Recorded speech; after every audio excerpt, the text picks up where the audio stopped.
everyone. I am calling the Wakefield Town Council meeting for June 27th, 2022 in order. Let's start with item 2, the Pledge of Allegiance. Pledge allegiance to the flag of the United States of America and to the republic for which it stands, one nation, under God, indivisible, with liberty and justice for all.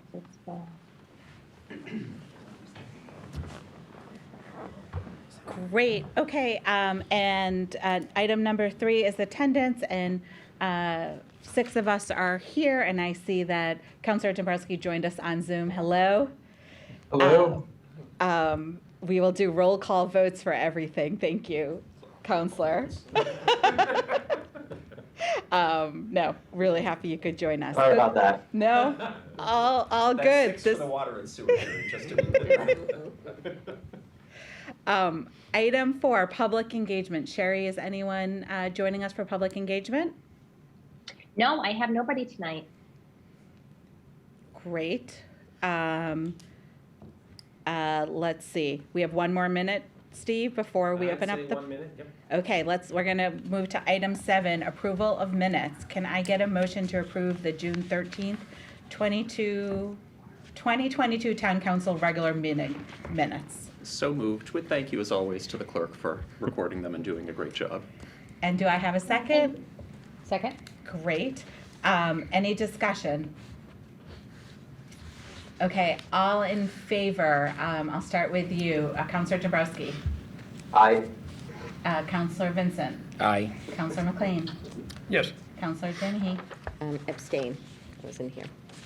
Councilor Smith-Galvin. Yes. Councilor Chines. Yes. And yes for me. Great. Do I have another minute?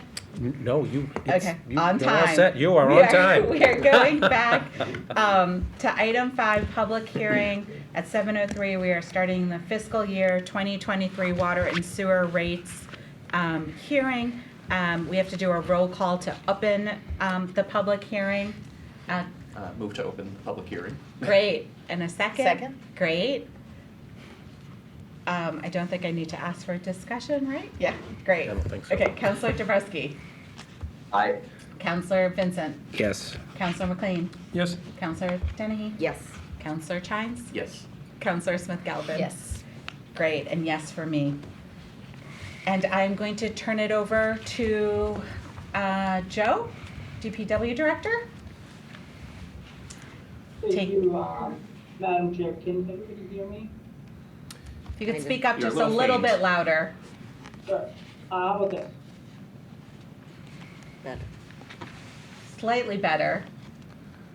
All right. I'll talk as loud as I can. Hopefully, we can get through this. Great. Good evening. I'm Joe Conway, Public Works Director. With me tonight from Public Works is Ann Waite, our Business Manager, and another familiar face to you all should be Matt Abrahams from the Abrahams Group. So tonight, we're going to review the Advisory Board of Public Works Fiscal 23 Water and Sewer Rate Recommendation. So just some context leading us up to today. This process begins really during our budget prep, the beginning of the calendar year. It's about this time where the preliminary assessments from the MWRA and our budget are beginning to finalize. One of the things we do is an audit of both enterprises, and it's performed to review the financial health of the enterprises. We also try to establish a comfort level regarding collections and the end of year finances, and then start to look at the upcoming fiscal rate requirements. Public Works at this time begins meeting with the Abrahams Group to review the audit and generate a package of potential scenarios for the advisory board to review. All the parties on the town side meet with the advisory board and present preliminary options to them for their consideration. During this process, the advisory board asks questions, they analyze the data sets, they provide feedback to us along the way.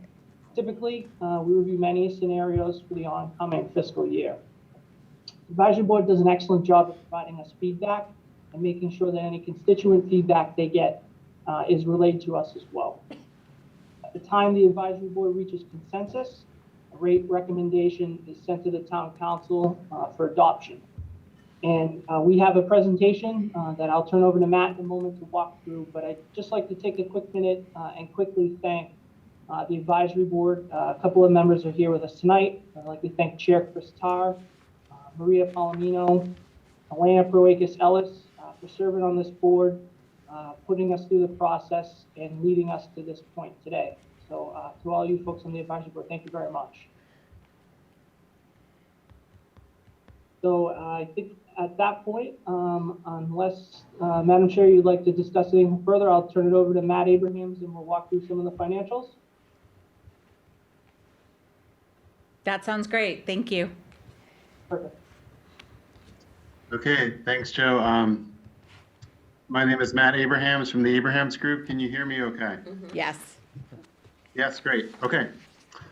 So as Joe mentioned, we have some slides to walk you through this evening to go over the analysis that we put together for the town of Wakefield this year for both the Water Enterprise Fund and the Sewer Enterprise Fund, and also to show the rate recommendation for both water and sewer for FY23. So Madam Chair, with your permission, I'll share some slides with you now.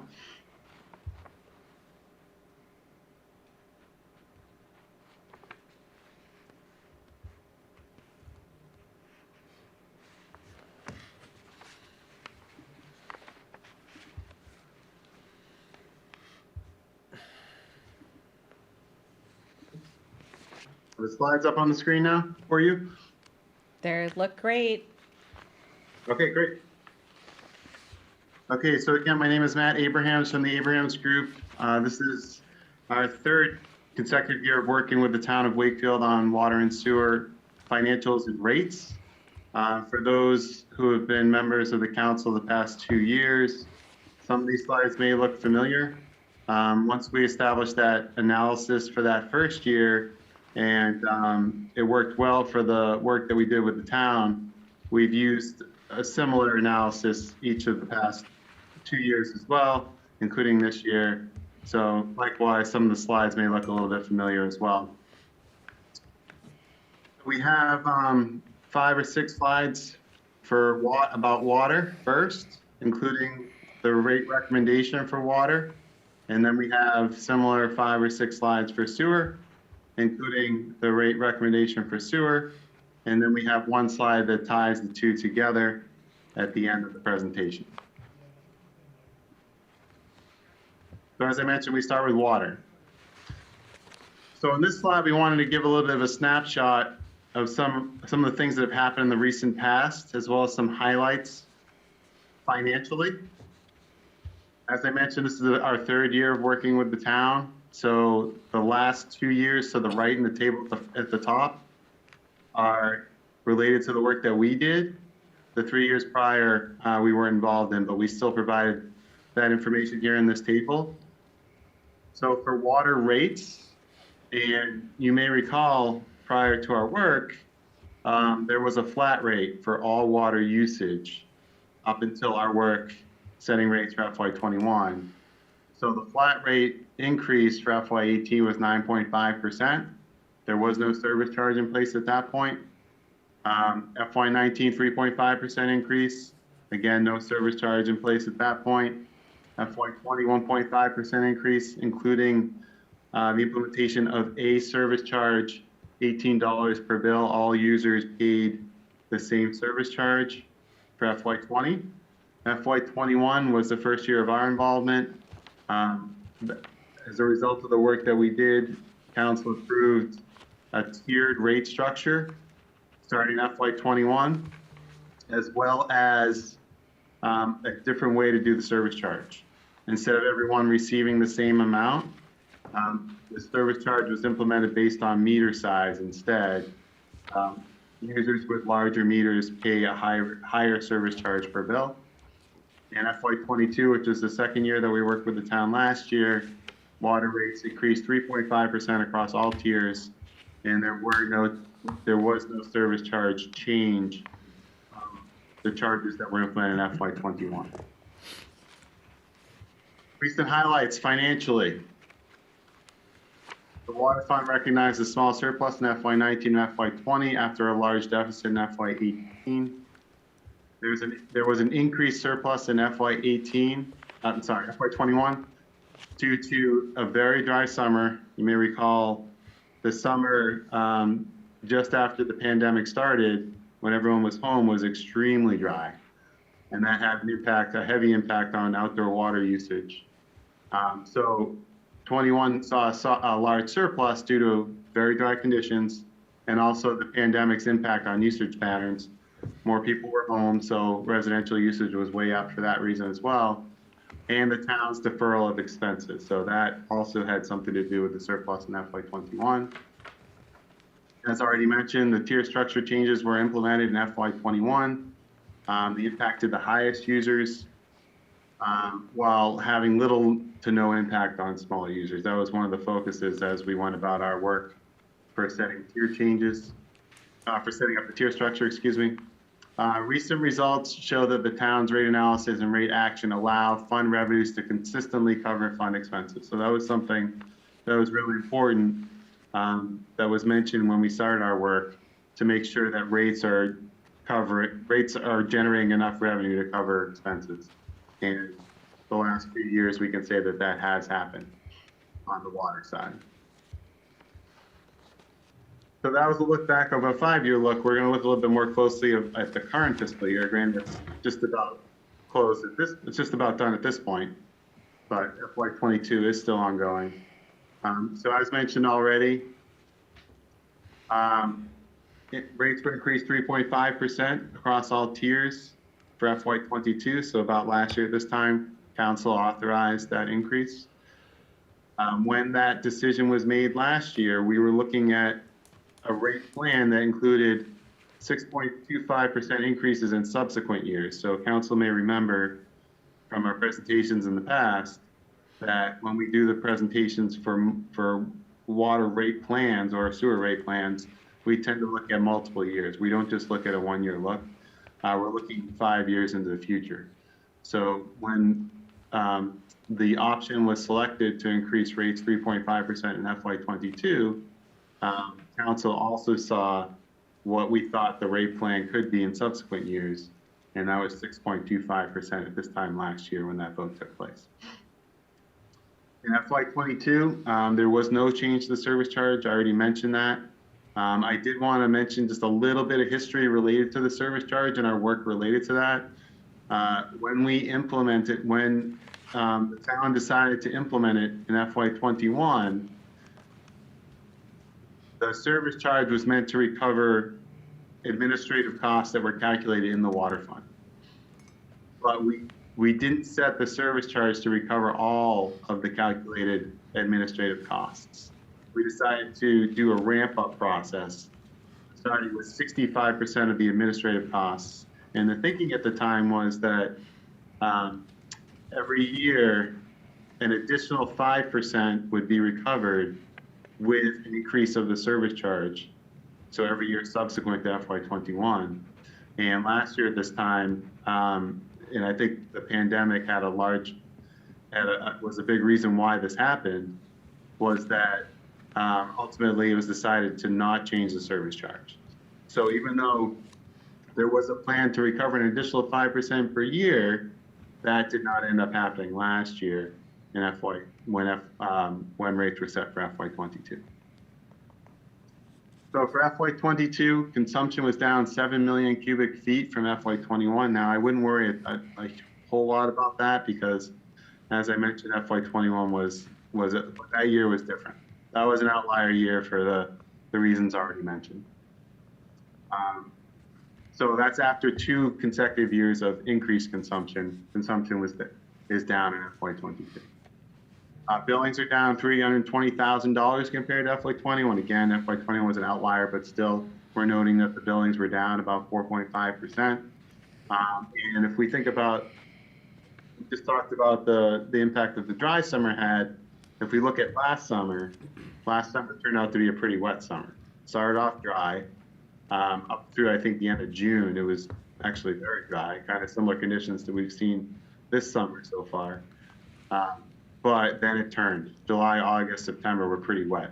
So there wasn't a lot of outdoor water usage towards the latter part of last summer, and we've seen the impact of that in some of the billings on the water side and the sewer side as well. However, so the revenue collections for FY22, we're projecting that they will cover the expense budget for FY22, and we're anticipating a surplus. We think one is likely for FY22.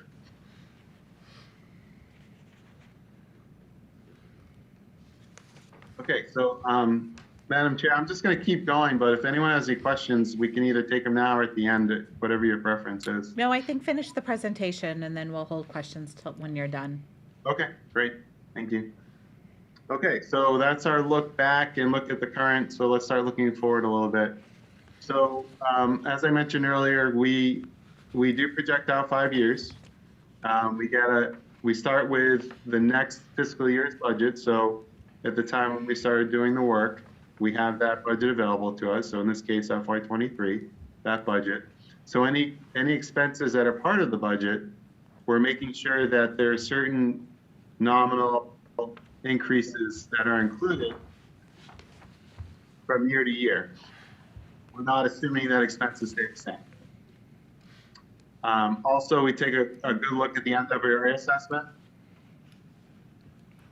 and make sure that we're comfortable with where we think that's going to end up. So that's definitely an important part of the process, and we pay important attention to that. Also, we're factoring in anything capital that we can. So we talked to Joe about his plans for capital coming up, what he anticipates, some larger projects. We want to make sure we have a sense of what that's going to look like. And also some, we'll call it smaller projects or maybe main projects that he has to do on a regular basis. So we get a handle on that too, and we project expenses related to that. So as I go through this slide, we'll talk about all those things. I just want to kind of have some introductory comments related to our process with how this works. FY23's budget, $100,000 less than FY22's. Now that does not include capital that's funded via retained earnings, so that's just operating, but still it's less. A large reason why is the MWRA's assessment is $220,000 less than it was in FY21. But once we get past FY23, what do the expenses look like? Well, we're looking at an average increase of 4.1% per year, FY24 through FY27. That's important to think about as we look forward with the rates. Well, if we think expenses are going to go up by that amount, then in theory, you would expect revenues or rates to kind of stay in line with that as well. MWR assessment, well, why is it going down? The town is less reliant on MWRA's water with the treatment plant operating. However, even though there's been 2 years of decreases, so this year and last year, the assessment went down, we think it's going to go up a decent amount in FY24, almost reverting back to that mean, so to speak. And we're including a standard increment of 3.9% the year after that per year. And that 3.9% comes from the MWRA. That's what they use when they project out into the future. They anticipate their expenses going up 3.9% per year. All right, future capital projects. These are the larger ones that Joe has shared with us. Water tower removal project in FY23 for $5 million. Presumably the town will long-term borrow for that project. Downtown Mains project in FY25 for $2 million. Also, presumably the town will long-term borrow for that project as well. So with that anticipated debt funding, which we have projected in our analysis, we're projecting additional debt of $2.1 million over the next 5 years. So that is debt on top of what is already on the books. That's new debt. Capital outlays and articles funded via retained earnings. This is something that Joe has tried to maintain year to year. As we mentioned, some of the larger projects get borrowed, but prudent fiscal practice is if you can, if retained earnings are available and your rates are high enough, you can fund capital using retained earnings. And that's some of the assumptions that we have in here. There's $875,000 in FY23 that's already been authorized, I believe. and the $400,000 in FY '24 is what we're currently have in our analysis, including an additional $100,000 per year after that. So it would be 500,000 and 600,000 going forward. Again, all of this is in our analysis.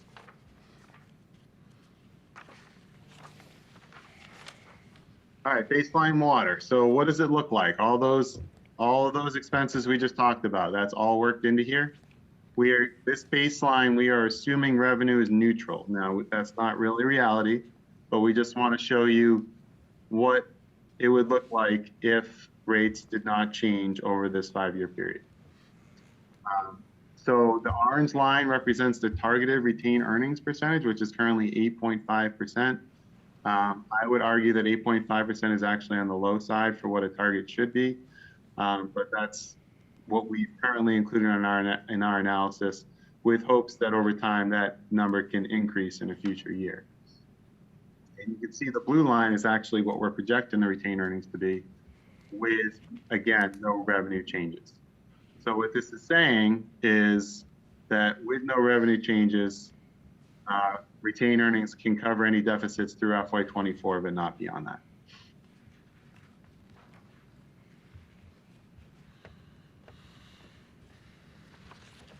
Okay, busy slide here, but this is kind of where it all comes together for the rate recommendation. Again, this was the recommendation that was voted by the Advisory Board of Public Works very recently. And we'll get to it later, but there's also a sewer option that was also recommended by the board. So for water, that 3.5% for FY '23 is what the recommendation is. That's the same amount of increase that it was for FY '22 for. Okay.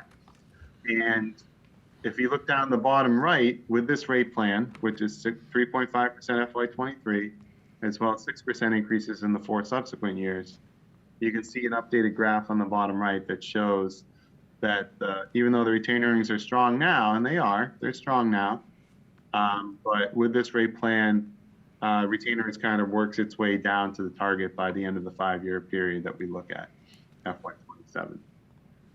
The bottom table shows projected water bills for sample users, and we used nice round numbers for the usage. So this doesn't really represent actual users, just sample users that we chose a usage for. But that average, the second row down is close to the average residential user, 2,000 cubic feet of usage per quarter. And you can see with the 3.5% increase that this is a per bill amount going up about $5.50 per bill. So over a year period, that's what, $22, something like that? Around $22 for the average residential use. Okay, so Madam Chair, those are the water slides. I can keep going with sewer unless you wanted to talk about water first. Yeah, I think keep going. Thanks, Matt. Okay, sure. And once we get to the end, we can go backwards on the slides if there are questions related to specific slides. That'd be great. Okay, so for sewer, very similar slide setup. So these will look familiar as we go through them, but just different numbers, different comments. So the 5-year look in sewer, again, our work started in FY '21, but 3 years prior to that, we've presented for you. And again, just like with water, there was a flat rate for sewer up until the tiers were implemented in FY '21. So a flat rate for sewer went up 2% in FY '18. There was no service charge at that point. 4% in FY '19. Again, there was no service charge at that point. Rates actually went down in FY '20 by 1.5%. And a service charge of $20 per bill for all users was implemented as well in FY '20.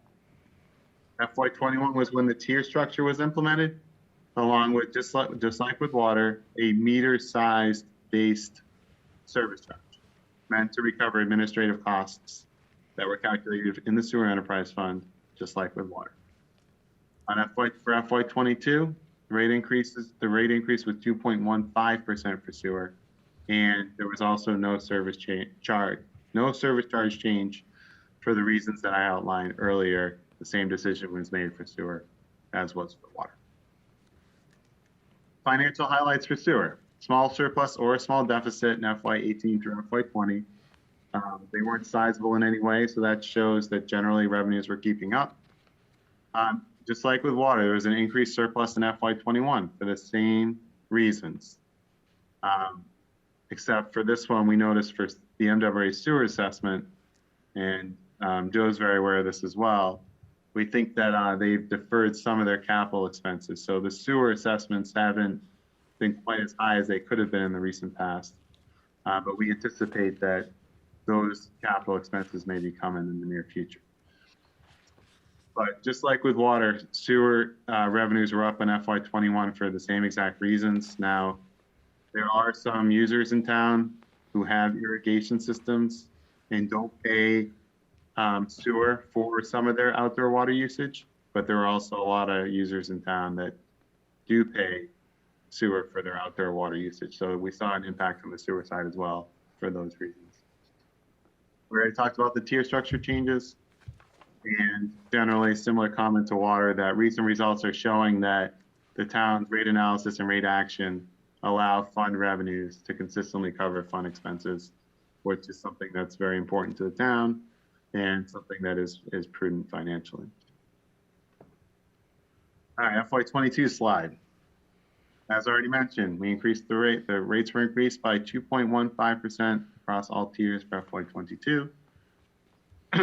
The 5-year rate plan at this time last year showed subsequent years at 6% per year. So, excuse me, 6% per year. So when the 2.15% was voted, that was with the knowledge that rates could go as high as 6% in subsequent years. Just like with water, no change to service charge for the same reasons. I don't need to cover that again. Similar to water, flow was down on the sewer side, 5.3 million cubic feet, 6.4% from FY21. We've already covered the reasons why. That's not a huge concern, but it is noteworthy that it did go down by that amount. Billings down $600,000, about 6% compared to FY21. We've already covered the reasons why.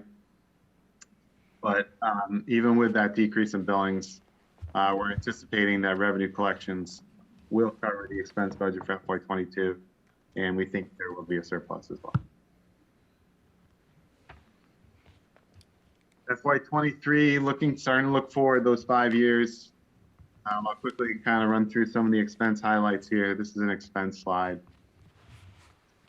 The budget slightly higher than it was in FY22. The FY23 budget is slightly higher, $150,000 at 1.7%. That does not include capital funded via retained earnings. That's just operating.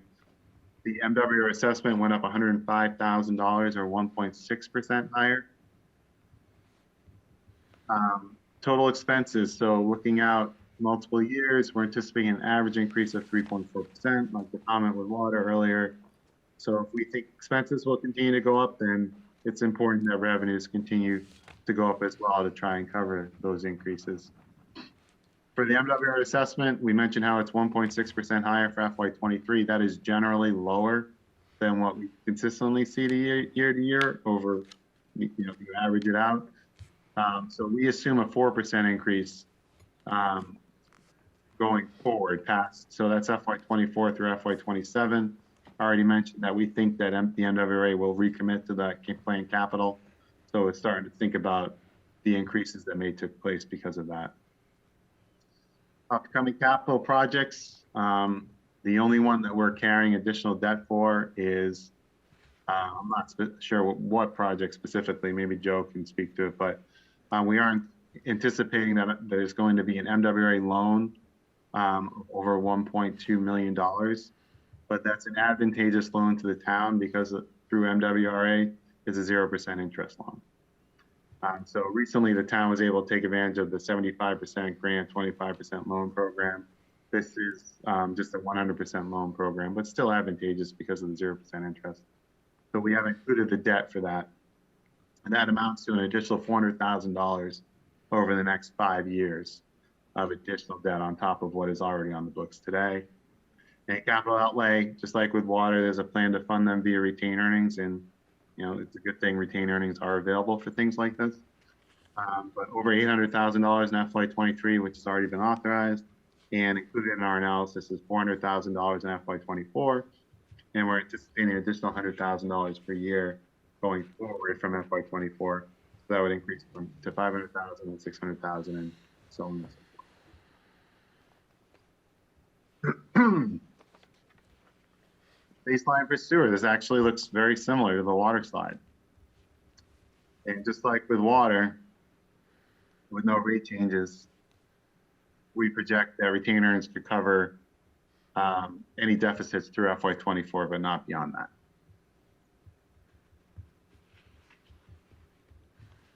And here is the recommended option. Again, the Advisory Board of Public Works voted to recommend this option and end up being the same rate increase recommendation for sewer as there is for water.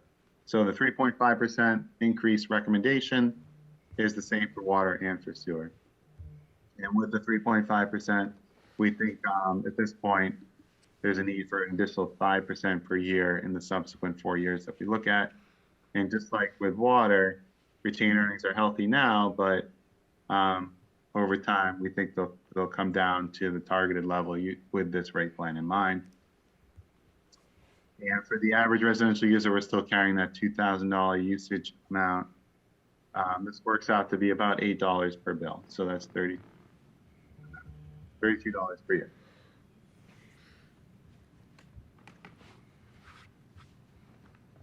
And here's the slide where we pull it together. So we have a recommendation from the Advisory Board of Public Works for water. We have a recommendation for sewer. So what do they look like if we kind of look at them together? And that's what this slide is meant to represent. As has generally been the case with my work for the town, there's a focus on lower increases for the fiscal year for which rates will be set, in this case FY23, with potential higher ones down the road. So there's that. With the way that we present the rate plan, we're looking at a lower increase in 23 with higher ones in 24 through 27. If we look at all 5 years, where I talked about, well, we didn't talk about this. So again, we mentioned how the service charge didn't increase for FY22. Well, for the same reasons, we're focused on no increase for 23 as well. So any changes that will take place if this recommendation is to be approved does not include a service charge increase. It's just rates only. And it's 3.5% for water, and it's 3.5% for sewer. In the top table, you can see what the rate would be. In the middle column under water, in the middle column under sewer. And I think as council's aware, there is a discount for early payment. And that's what the discounted rate would be if people were able to take advantage of the early payment discount. Right next to the rate for water and right next to the rate for sewer. And down in the bottom table, we're also showing some sample users, but we're showing the current bill with the discount and without. We're showing the anticipated FY23 bill with the discount and without.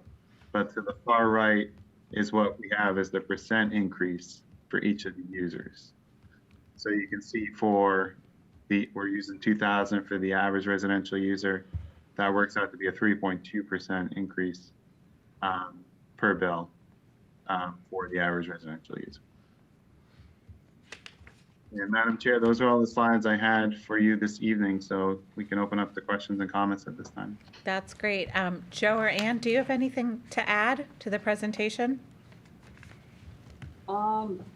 No, I don't think so. I think just to describe a little bit more the advisory board's process. So as Matt had mentioned, their mindset is very utilitarian. They wanted to do, if I'm quoting the chair correctly, increase the most, the least. So obviously we're recommending for the service charges to remain intact with the 3.5% across the board in both enterprises. I think everything else was basically covered by Matt, unless you have any questions. Yeah, and any of the advisory board members want to add anything before there are plenty of questions? I think I'd like to add just one quick thing. We we did recommend rate increases that were sort of on the lower end of what the range was that we saw from Matt. And they do project to potentially higher rate increases in the future. But I think our feeling is that there's enough conservatism built into the model, and enough room for change that we're hopeful that, the 3.5% this year doesn't actually equate to a larger increase next year, that each year as we go along, hopefully we can mitigate those impacts. Great, thank you. So Counselor Chines, do you have some questions? I do. First of all, thank you, Mr. Abrahams and Mr. Conway, and everyone in the DPW team, and particularly thank you to the advisory board for spending all the time to go through this. I mean, this is complicated stuff. I feel like I have to relearn it every year we do the hearing, and recognize that there was a lot of work that got us to this presentation. So appreciate all the efforts that went into that. I did have a couple of questions I just wanted to walk through. The first was in regard, Matt, to a comment that you made about fiscal 2024 and expecting a large increase from the MWRA on the water side. Could you speak more about that and just maybe give us some commentary as to why you're projecting that and what some of the drivers are there? Yeah, sure. And I'll ask Joe to back me up on this if I misstate or if he has anything to add. So the way that the MWRA assessments work is they're based on town's share of usage across all members. So if usage is way up in one year, then you'll see a higher assessment in one year, and then most likely it's going to revert back because there presumably would be less usage in the subsequent year, and it kind of comes back down with it. So it's not just simply based on some consistent method. It is a consistent methodology, but it's based on all the different members using water year to year. So there's a separate calculation done each year, and it's based on this town's share relative to other towns' shares. So because we've seen a decrease in each of these 2 years, that's pretty uncommon. So we're expecting it to bounce back in the future year, like we normally see.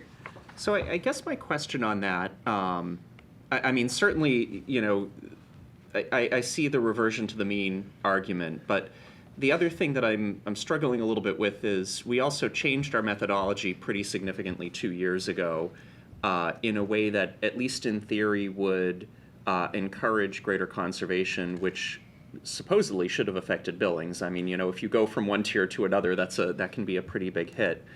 And so I guess I wonder a little bit about that assumption, and partly it might be because I'm hoping that assumption is false, that we'll see a higher increase next year. But I am wondering if there's something different about Wakefield, just given what we've done with the water rate structure over the last couple of years, that maybe speaks against that reversion to the mean hypothesis.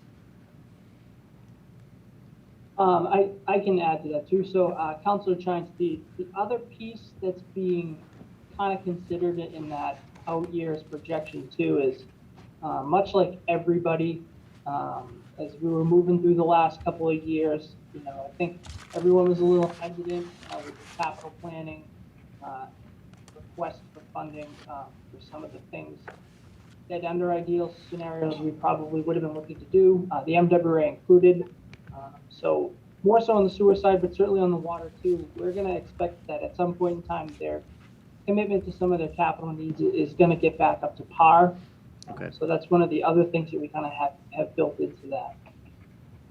Okay, great, thank you.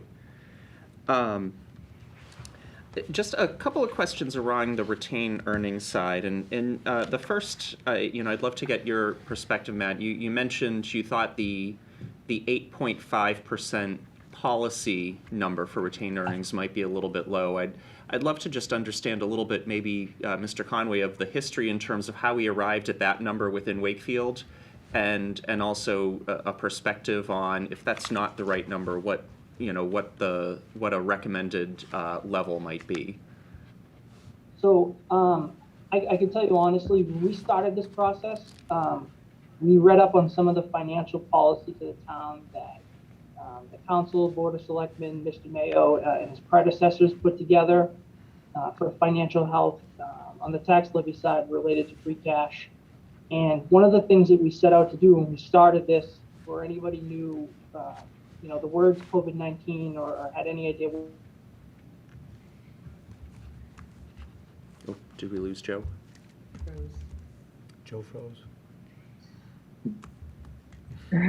It's going to Anne's going save to the save day. him. Oh, there he is. Joe, you froze for a minute. Am I back? You're back back. now, Yeah. My apologies. So I'll give you the Reader's Digest of what I said. But basically, we studied up on some of the policies of the town and found that related to free cash on the tax levy side, some of the documents and related to what we wanted to have available as a percentage of our operating budget. So we started this project pre-pandemic, not knowing that the world was about to completely change, with a goal of 10%. Dropped it to 8.5% so that we could be conscious of the potential financial impacts. That's something that we're probably going to want to evaluate as we move forward, but for right now, we're consciously pausing on that. I'll say, when you have a bad day in this industry and something catastrophic fails, it could get 6 figures expensive very fast.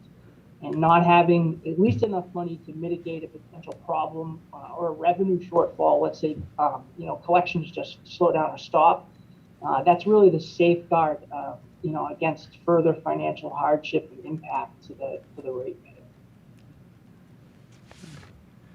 And then maybe just as a follow-up to that, Matt, any advice or suggestions or industry standards that you've seen from other communities in terms of a policy figure?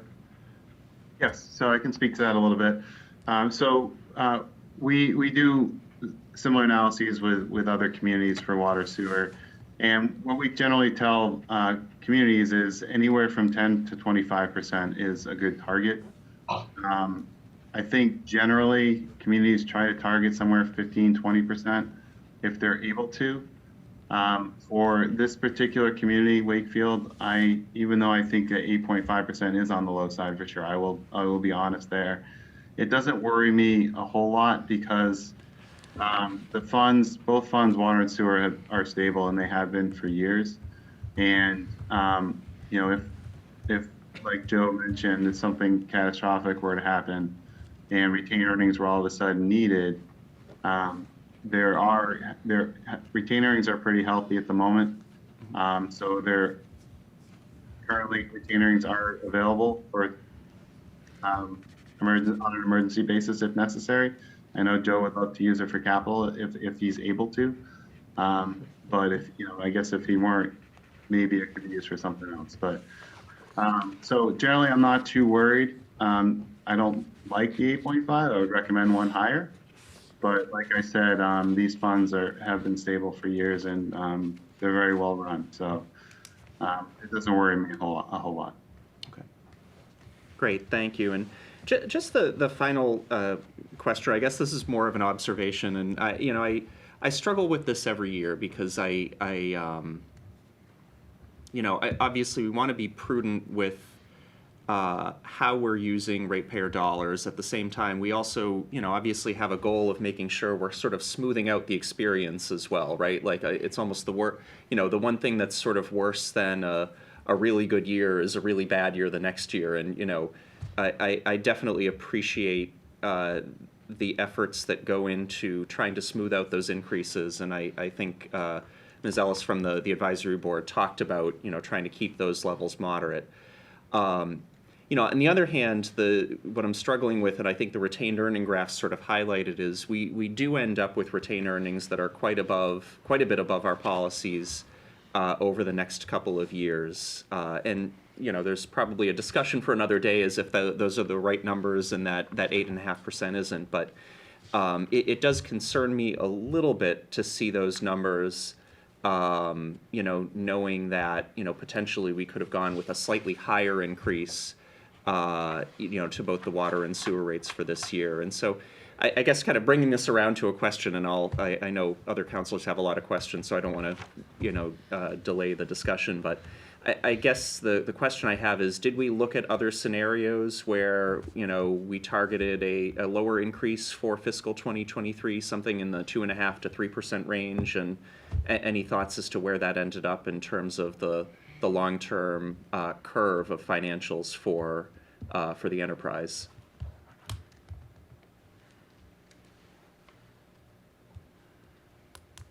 So I can speak to what options were presented, and I guess we can discuss briefly on,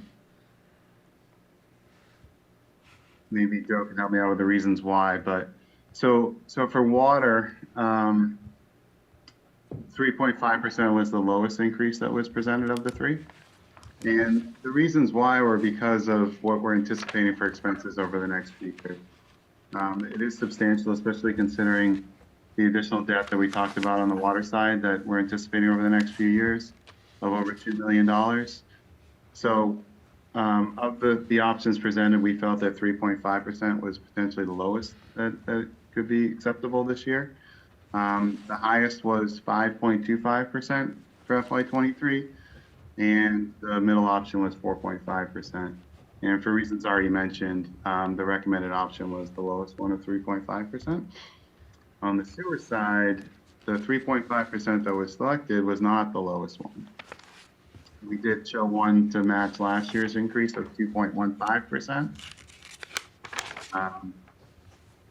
And there was a higher one of 4.5%, ultimately settling on the one in the middle of 3.5%.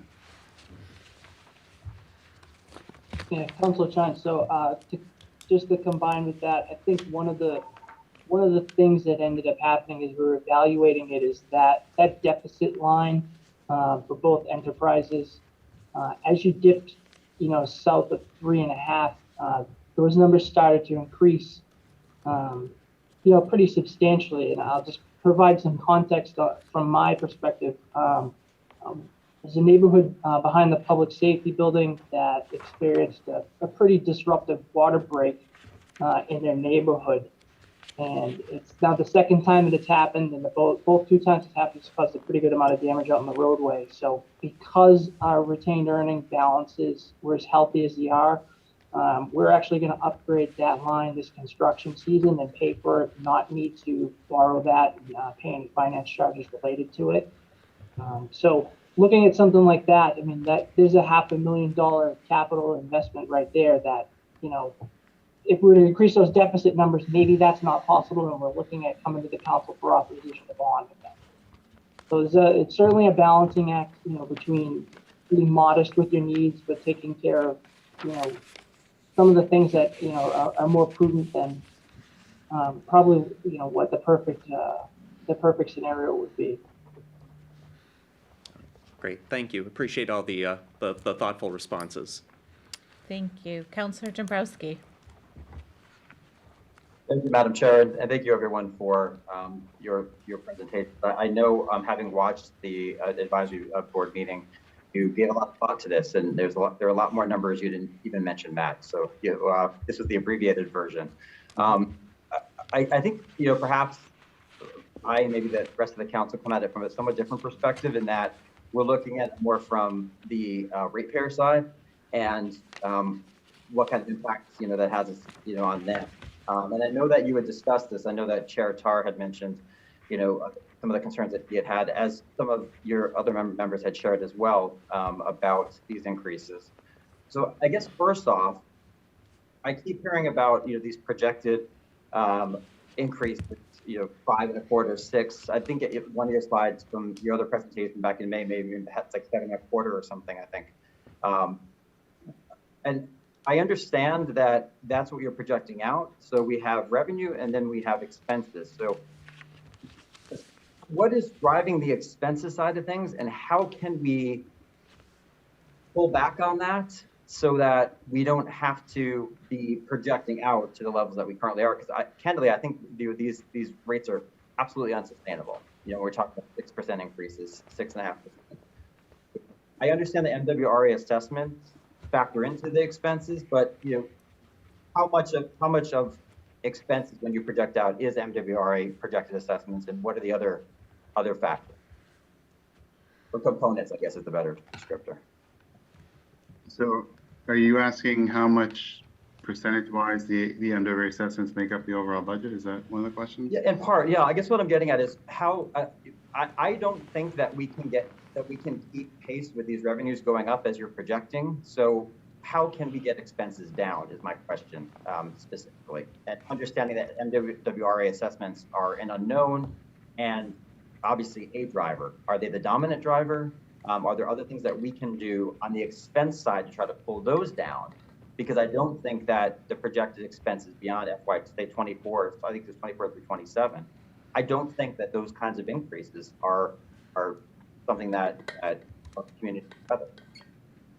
So, Matt, I can take part of that. So, Councilor Dombrowski, I think to answer your question, so in the sewer enterprise, the MWR assessment represents about 75.5% of that budget. So that is certainly a big driver there. Now, Right. related to cost savings, one of the things you probably see around town, you'll see work in manholes. We're actually steaming them and we're long lining them. We're getting billed on flow, so we're trying to utilize the funding mechanisms that have available to us that are advantageous to eliminate any unneeded, unnecessary flow through natural deterioration of groundwater. Outside of that, we've done things like trying to increase our energy efficiency. We ask for solar grants every year for both of our enterprises. Just to touch base on the water end really quickly. So the MWRA is approximately 42.5% of the water enterprise budget. So a little less than the sewer end, but still one of the dominant drivers of that.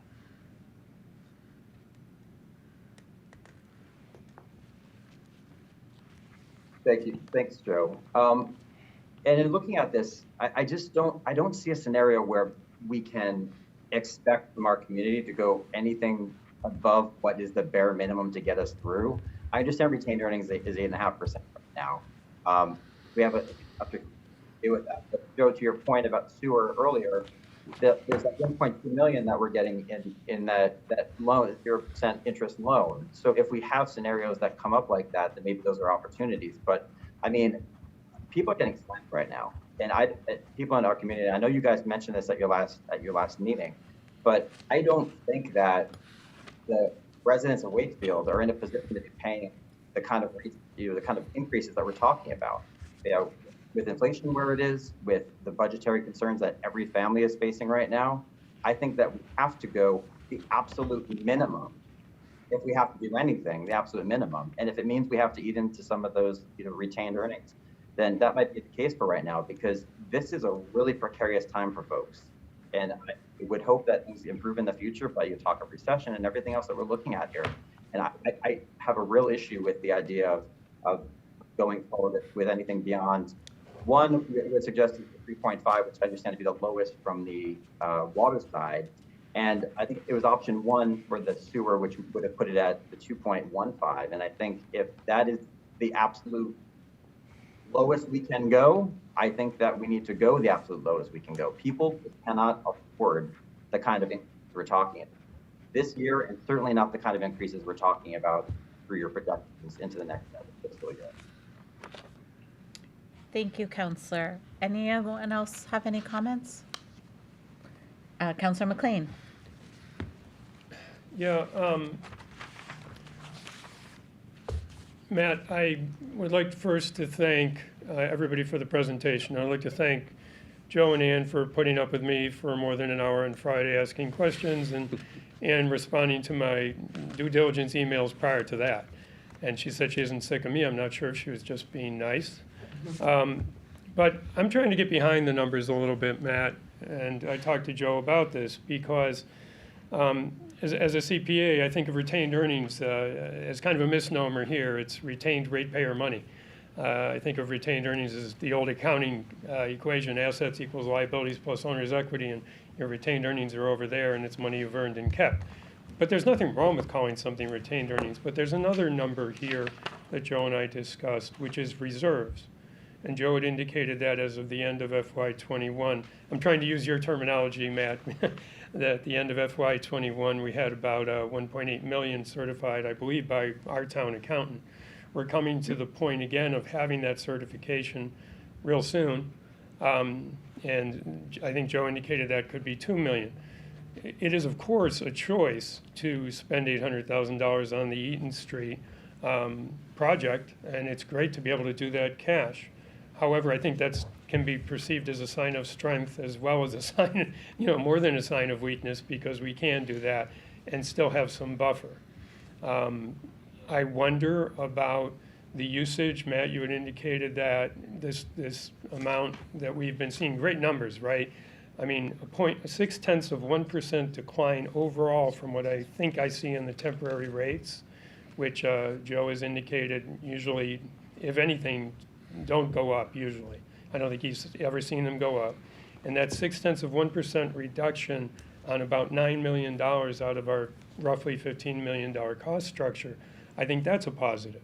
So I'm seeing a lot of good things. In terms of usage, Joe has indicated, we're actually a little bit higher in rates than some of the surrounding MWRA communities, and we're a partial MWRA community, and I would hope that with our treatment plant being online, that relative to usage of these other full MWRA communities, that we don't see that 4% increase that you're projecting.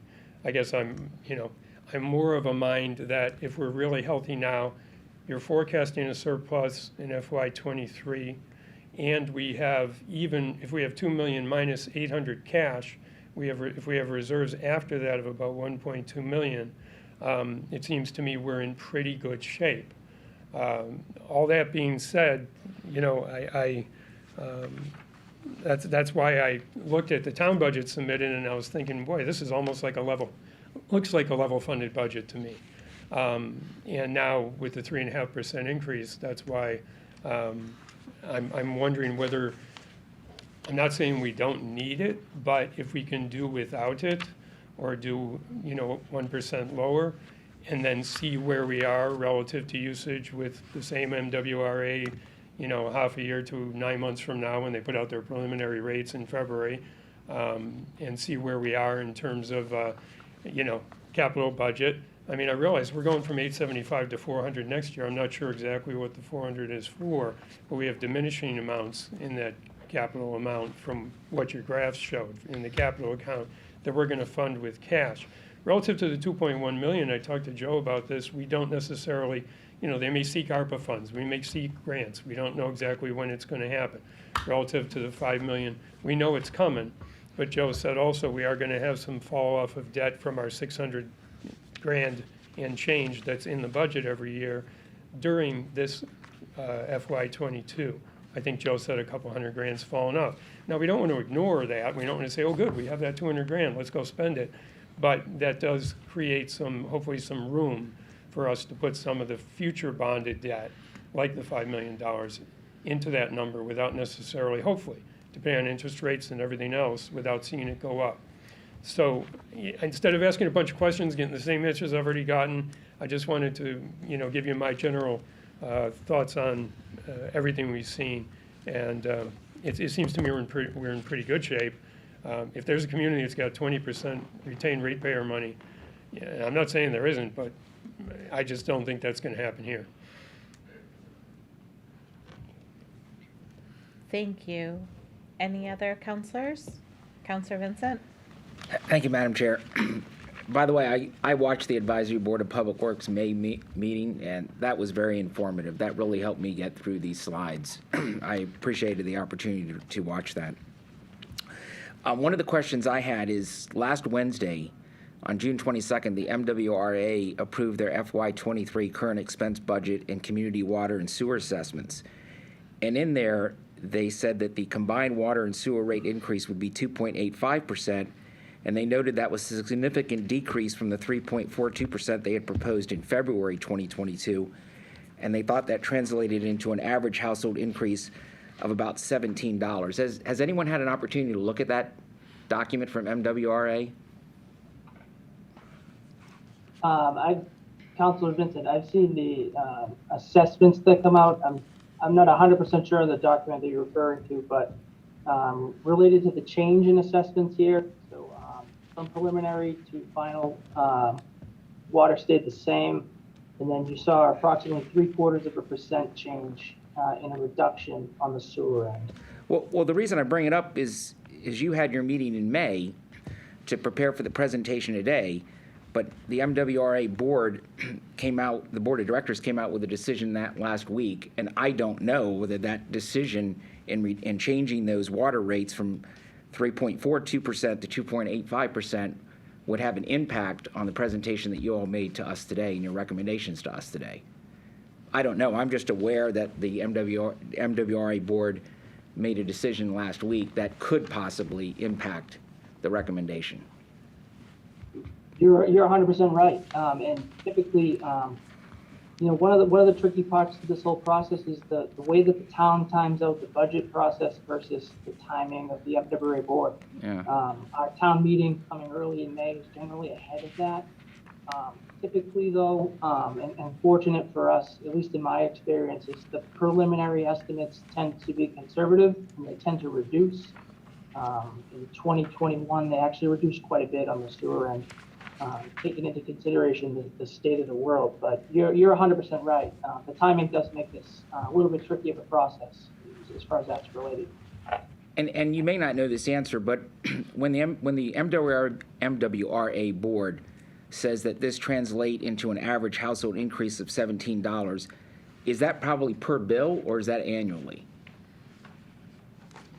I don't know that off the top of my head. I'd have to refer to what you're reading and maybe. Oh, okay. I just grabbed it off their website.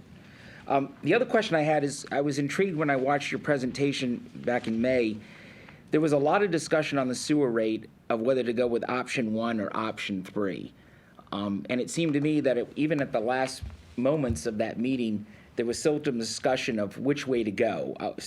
Option 1 being increase it by 2.15% in FY23, and then upwards of 5.75 in the subsequent 4 years. And option 3, which is the one you recommended, was the 3.5% increase this year with upwards of 5% in the future years. Can you expand on why you guys decided to go with option 3 versus option 1, which has a higher increase this year, 3.5 versus 2.15? I could speak. I won't speak for the board. I'll speak from our perspective here at Public Works. One of the mindsets behind that is it's important for us for that program, especially on the capital side, right? So these enterprises are self-sustaining, self-funded. So all of the rates, all of the collections fund not only our operating, but they also fund the capital expenditures. We didn't want to, or we tried to maintain a level of service that we've been able to do in the past. So we're trying to keep pace with that. One of the things when we start any project where we put any shovel into the ground always starts with sewer. It's often overlooked, and obviously the deepest part of the foundation to basically everything. So in discussing that from our perspective, we wanted to make sure that we could continue that and still get that accomplished and didn't hold up any of the other, fantastic things that are coming down the road. Okay, thank you.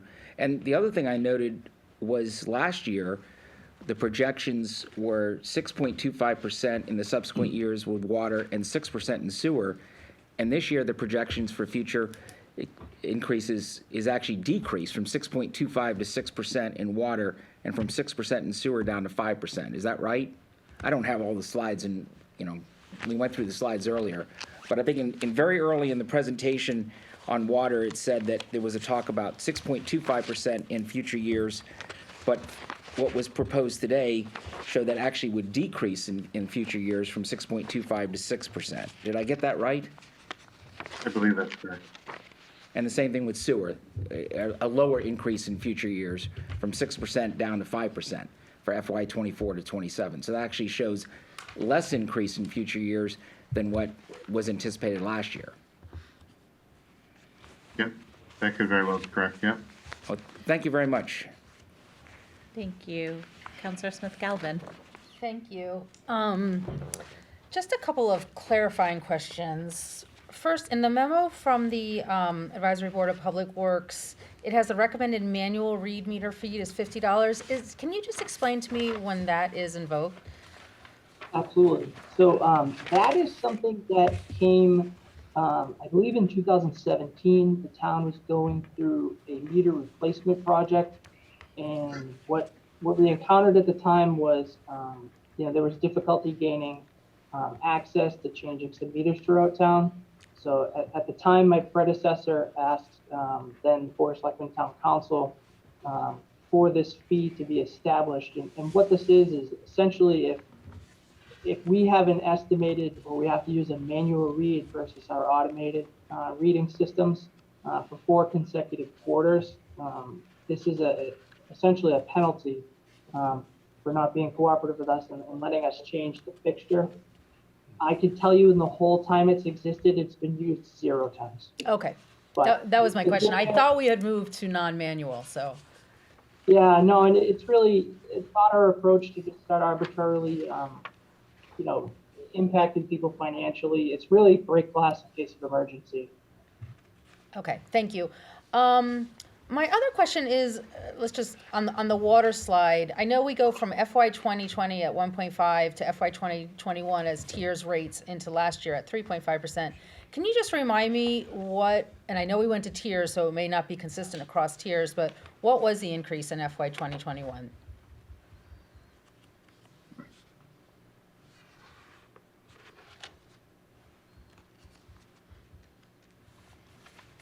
It's fun watching all 3 of you trying to find the number. Sorry, Let's see who this wins. is not a gotcha. No, I this just is great. I Let's just see who wonder. gets it first.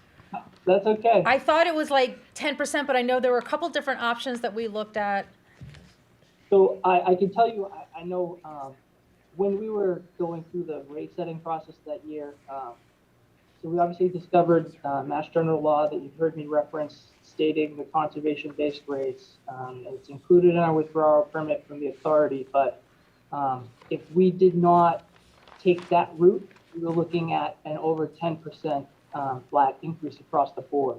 Okay. And one of the mindsets at the time, I think that really stuck with the advisory board was the way that we set the tiers up. Approximately, I think it's as high as almost 70% of the bills didn't elevate beyond tier 2, and approximately 30% of the bills that year we actually didn't raise the rate for that first tier. A little bit of the history on that. I need a little bit more scrolling time though to get you the That's okay. That's okay. I just wanted to remember kind of where this all started. So I do recall that now. Thank you very much. And I guess my final really comment is, first I want to thank Ann for helping us get the MWRA water truck to many, many events in the last couple of months, and they're scheduled for more. I realize we're paying for that in some capacity, obviously, because they're charging us. But I just kind of want to remind our residents that when you drink or consume water, we're paying $7.82 a cubic foot, which is about 7.5 gallons of water. So it's about $1 a gallon. And when you go out and buy those 24 packs of water and use them, you're paying 250% more, or 2.5% more. So if we could really find ways, I feel like we kind of have a marketing opportunity here. We have very good water in Wakefield.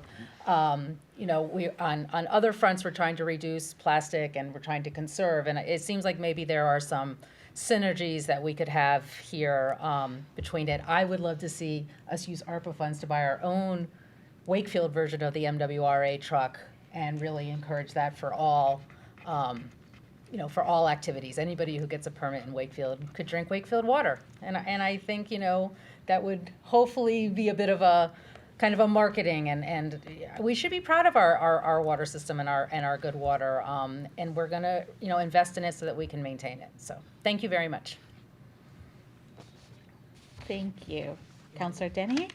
Yeah, so I have a question is that the projections are based on the last 2 years as being kind of wonky, and that we need to make up for those years that the usage is going to change substantially, the expectation. I think as far as the usage is concerned, we've we've seen a little bit of that with the return to work. Yeah. So you're correct in that, that standpoint where, 21, the end of 20 was certainly an outlier. It wasn't, I wouldn't say it's anything like what is typical, but, that new typical we still need to establish. Okay. And then I think this question might be for Mr. Mayo, is that what are the capital expenses that we have coming up, and how does that play into this? For water and sewer? Well, we do have the water tower that was approved at town meeting. That will be approved via a bond, but we're hoping that some of the bond payments, which timed up, so some of those bond payments coming off will help out with that. And then through their capital plan, and there's always ongoing info Right. and infiltration stuff too, but through their capital plan, just last year, we do some vehicles, we do things like that. So that's an ongoing capital like every other department. Right. Although we do fund water and sewer from the water and sewer From the enterprise water and accounts. sewer. Yeah, that's what I'm just saying, is that I just think that we want to be able to keep the enterprise fund, keep everything, what we're getting from water and sewer, and spending it on the capital expenses. And I'm not an advocate of using it from reserves, because I think that can be a little bit, dangerous when you start taking, money to pay for capital projects that are water and, that should be part of that enterprise fund.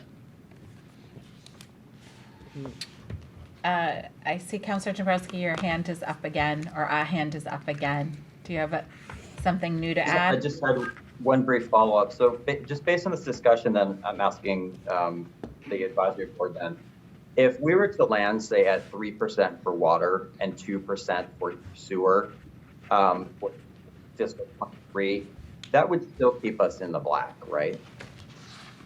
Presumably.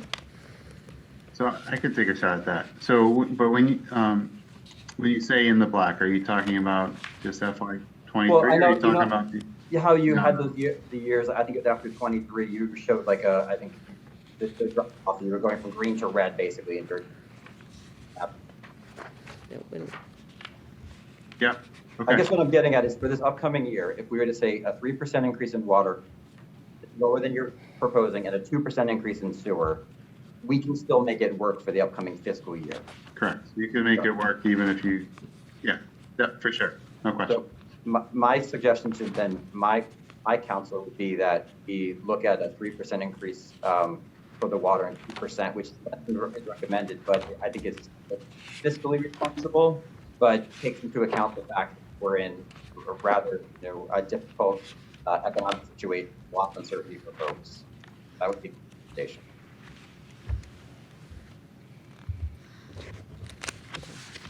Counselor Dennehy. So how would that impact the subsequent years in terms of a rate increase? I can try and run numbers for you if you just give me a moment. So which are the ones you would like me to focus on? The 3%, what Counselor Dombrowski was suggesting. That's for water, 3%? Yeah, and you said 2% for the sewer? I did. So using the same model that we use when we put together these options, if I were to change FY '23 from 3.5% to 3%, then we do have the blue going below the orange if I keep the 6% in for the subsequent years. But if I change those rates, you were to look at 6.25% per year, then that gets you back above the orange. Thank you. You want me to run the same for sewer? Yeah. Please. So for sewer, we actually have that option that was the original option 1, I think. Yes. That was 2.15%. So we've already kind of run that one. For that one, we were looking at 5.75% in subsequent years. So if we were to run 2%, it wouldn't be that different. I think we'd also want to mind you, these are projections that, and as was pointed out earlier, the projections from last year actually are different than they are today. And so these are there's a lot of uncertainty, obviously, in either direction.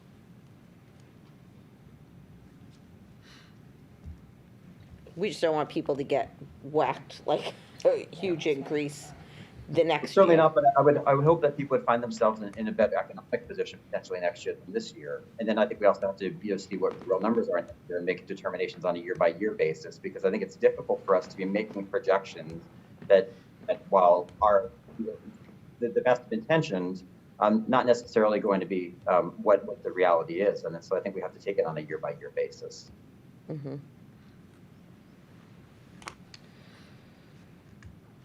This is a public hearing. Sherry, are there any members of the public who wanted to offer statements?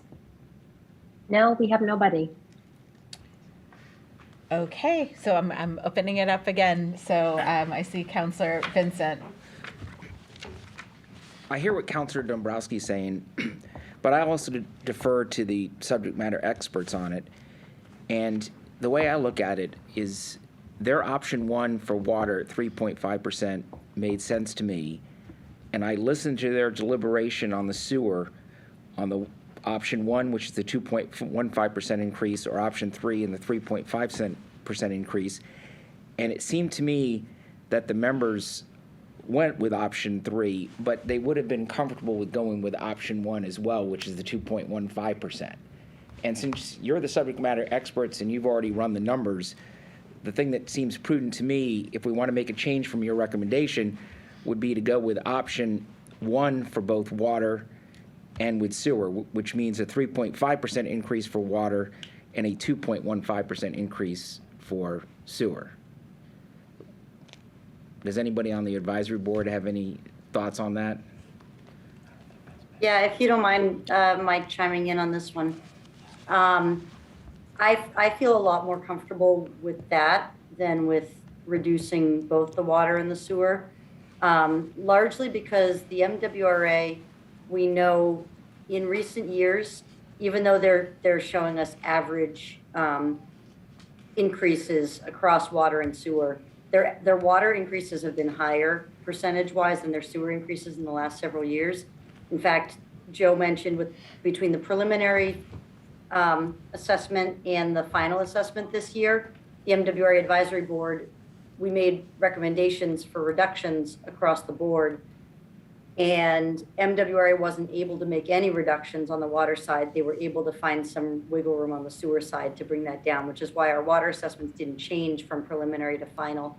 And I think we're going to see that in years moving forward, especially where the MWRA has a huge water capital project that's about to start hitting their debt model, which is the tunnel redundancy project. On sewer, they have some big projects, but not nearly to the extent of this tunnel project. And so I think that a reduction in water really has a potential to have a big hit in future years, whereas a reduction in sewer, as you mentioned when we had our meeting, I was also comfortable with option one, and I believe the board in general was comfortable with option one, and we ended up deferring to the town staff on going up to the 3.5 on the sewer. But those are my thoughts on, I think we're in a little more risky of a position for future years on water than we are for sewer. Thank you. Thank you, Counselor McLean. Follow up to that, when you say that the water didn't decrease, is that for the prior fiscal year?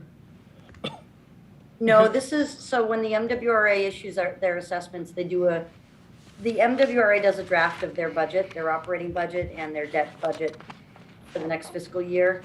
And then the MWRA Advisory Board reviews it and makes recommendations to have reductions. And then the MWRA finance team goes back and sees if they can accommodate those. And then ultimately the Board of Directors votes on a final assessment. So the preliminary assessment comes out in February, Right. and the final comes out usually in June. And so this was all just comparing projected fiscal 23 assessments. And so they didn't come down at all on water, and they did on sewer. I'm referring to what Counselor Vincent was reading from earlier, which is apparently, it seems to be, a final vote in June 22nd to reduce the water rates. And throughout this, I've said the same to Joe. It's very strange for us to be voting on something when we know that any moment, the website's going to pop up those final numbers. It would be awfully nice to know them before we voted. But it does look like, from what Councilor Vincent has listed here, and it looks like there may be a PDF file attached. I mean, it says PDF. Current expense, on Wednesday, June 22nd, MWRA's Board of Directors voted to approve the fiscal year 2023 current expense budget, CEB, and community water and sewer assessments, PDF. We don't have the PDF. MWRA's current expense budget, PDF, for fiscal 2023 is $840.2 million, representing an average combined water and sewer rate increase of 2.85%. This represents a significant decrease from the 3.42% proposed in February 2022, and it translates into that $17 amount. But one would expect that, as I mentioned, the overall 0.6% decrease in the $9 million total between water and sewer, this could have an impact on that. So the increase, though, was entirely from sewer, even though it shows a combined decrease. It shows a combined decrease from their original 3-point-something% down to the 2.85%. But when you look on the actual assessment sheets to the communities, our assessments for all the communities stayed the same on water and reduced on sewer, because they treat the enterprise budgets on their end as two totally separate budgets as well. And they didn't make any adjustments to the water, they only made adjustments to the sewer. So I guess what you're saying to me is that this is identical then to the February numbers from what you think it is? From water, Water. it is. For water. From sewer, it reduced. Okay, thanks.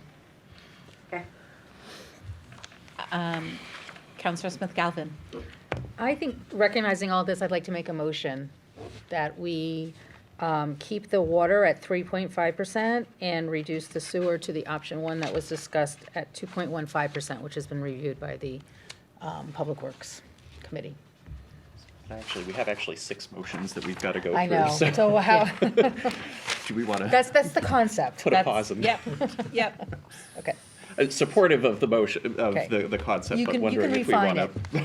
So should we do a sewer motion first? A water motion first? Let's do that. Okay. So, Motion that we set, gosh, I don't know, do we have this written out? Yes. So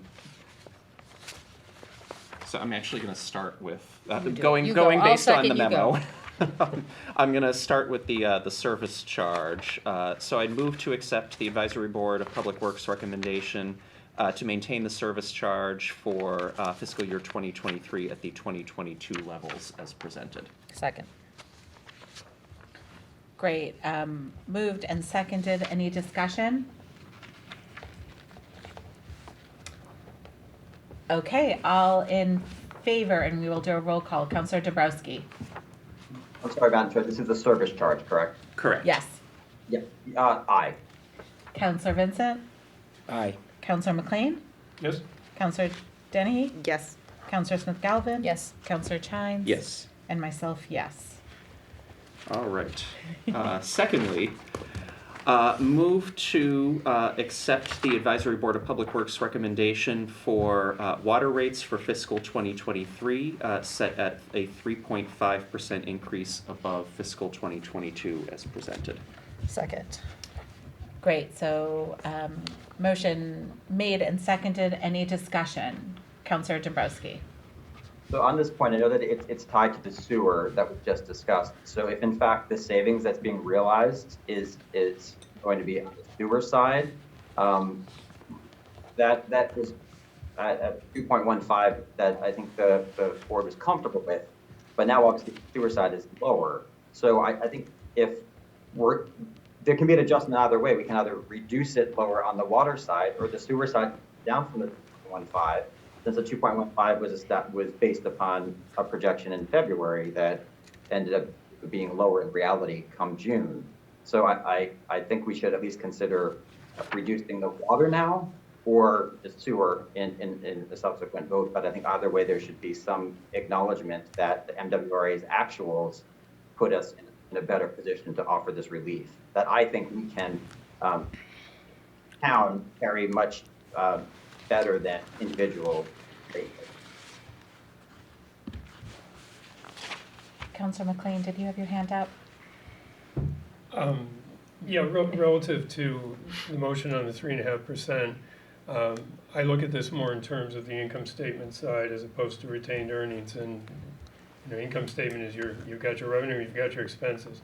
At the end of the year, we had 1.8 million last fiscal.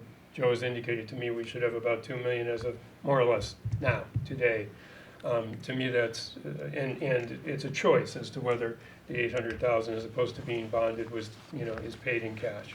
I don't disagree with that, but I think if that leaves it at 1.2 and we're still prognosticating, maybe based on, the prognostications changed a little bit by lowering the water rate a little bit, but I think we're still in pretty healthy condition. I'd rather be a little lower now than 3.5 and see how we're doing a year from now. That's just my own personal opinion.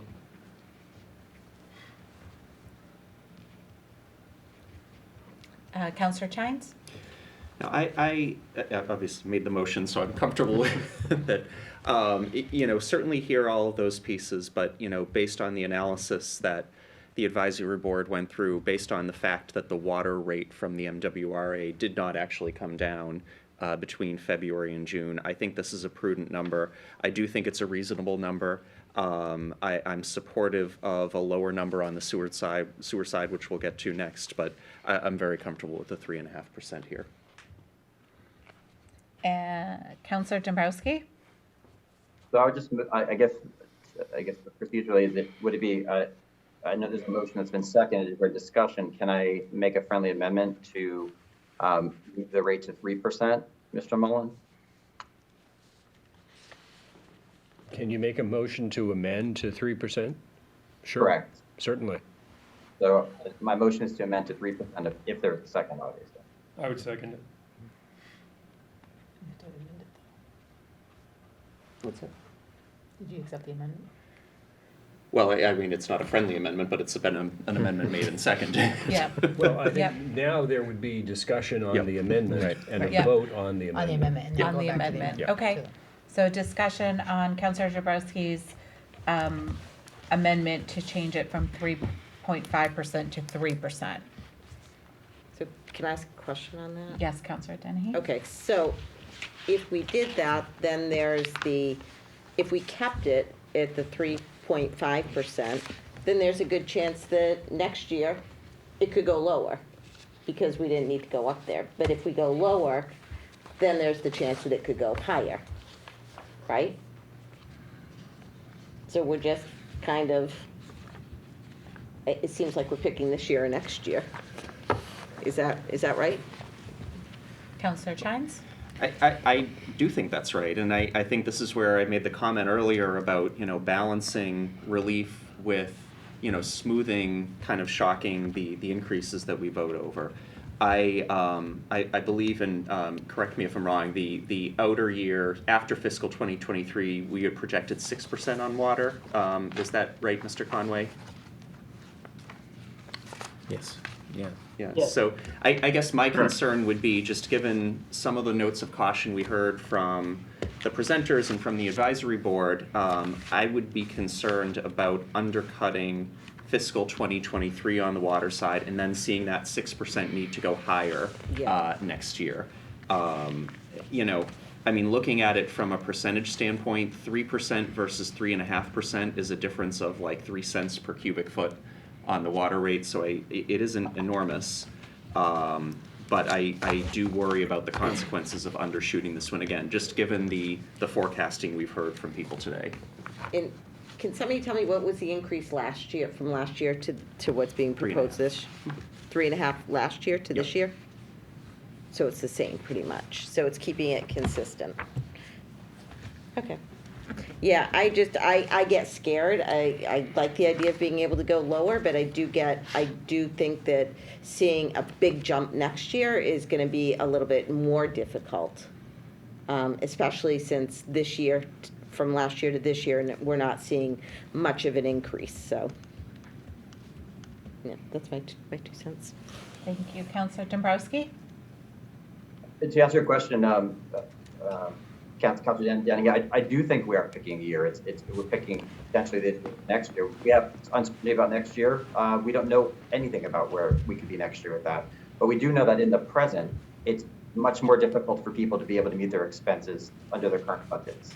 And so I think that given the actuals that we have, we know that the percentage is down lower than anticipated.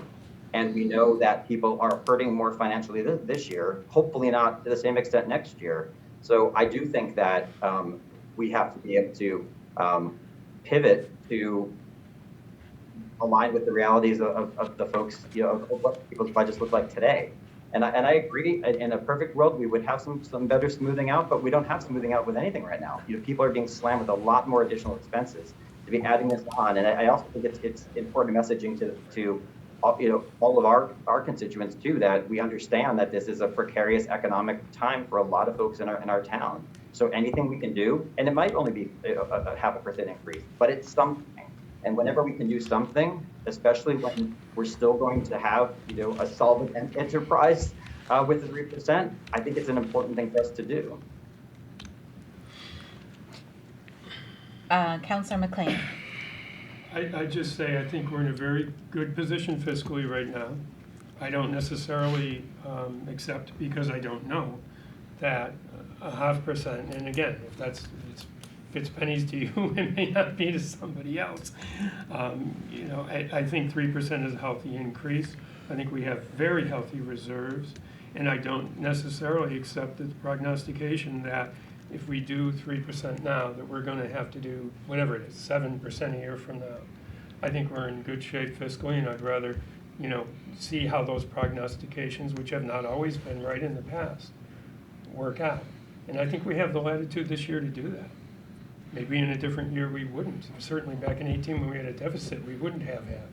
But right now we're in very good shape. If you use the town's measure of 10%, on a budget of 180 million, you want to keep 10, 11 million in free cash plus, reserve cash. Here we had 2 million on a $15 million budget. Not bad. Less risk, no state aid worries, the collections are close to 100%. People take advantage of the 10% discount, which is great. I'm glad we have it. And I just don't see the same risk. And remember too, some of these costs ebb and flow, intentional use of water language here. The revenue and the costs ebb and flow together. So, it's not like if we have a couple of percent less in billings, we're necessarily going to fall off a cliff. Those are my economic points. Madam Chair. Counselor Vincent? Yep. Once again, I kind of defer to the subject matter experts and the advisory board, and Joe can correct me if I'm wrong, but you guys, when you looked at your 3 options, you put it this way: increase the same as FY22 and higher increases 24 to 27, level funded, or lower increase in FY23 and higher increases FY24 to 27. And the sewer, of course, if we opt with the 2.15, is less than last year. What was your option 3 for water? When you looked at water in option 3, you went with option 1. You recommended the 3.5% increase, the same as last year.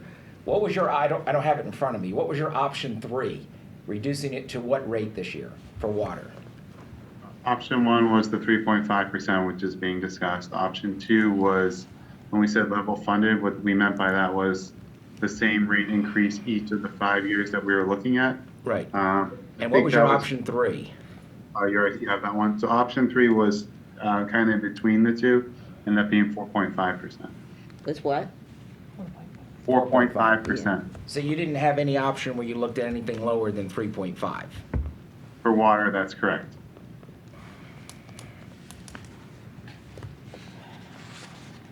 Okay, we have an amended motion. I think we can take the vote. So, Mr. Mullins, we are taking a vote on the, on 3%. Yeah, on Mr. Yes, Dombrowski's that's right. amendment. Amendment, yeah. Right. Okay, Counselor Dabrowski, Aye. Counselor Vincent, No. Counselor McLean, Yes. Counselor Dennehy, No. Counselor Smith Galvin, No. Counselor Chines, No. and I'm also a no. And now do we go back You to go the back to the original manual, yeah, amendment? Okay, yeah, so we're back then on the Mr. original Chines' amendment on the motion. floor was Counselor Chines' amendment of 3.5. Counselor Dombrowski, No. Counselor Vincent, Yes. Counselor McLean, No.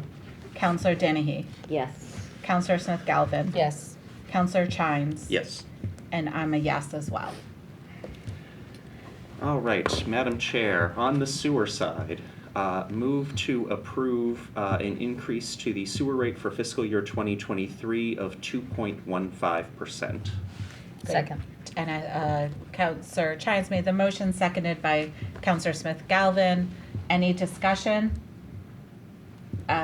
Just as context, I think, again, the 3.5 obviously was approved by the advisory board, certainly with some ambivalence about 2.15 or 3.5. Given that is, again, where the MWRA's rates have come down, it feels like this is an appropriate place, at least to me, to land.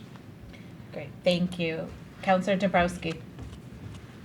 So I'll call this a friendly amendment, but just an amendment. But in light of the fact that we have the reporting of the actual savings being realized from the February numbers to the June actuals, I would move that we set the sewer at 1%.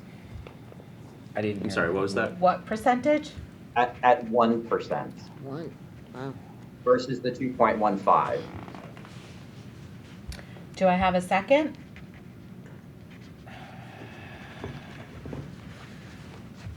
I'll second that. Okay, so like before, it's an amendment, so we will vote on that amendment. Do we have further discussion on the sewer rates? I just have do we know exactly what the reduction, I mean, I think we've heard kind of in big picture from Elena, but. I have the numbers here. I did pull them up. Yeah, I have it too, so. Okay, go ahead, Joe, if you got them. Sorry, 52,155.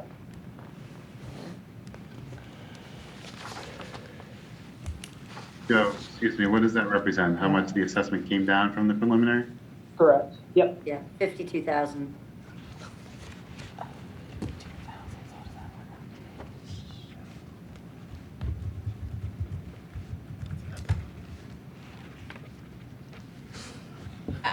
We're all crunching. Yeah, I know, it's a lot of math to I was process going to say, right now. Mr. Conway, do you know off the top of your head what percentage that is? So it's a reduction of 0.76%. 0.76. Thank you. So it's less than 1%.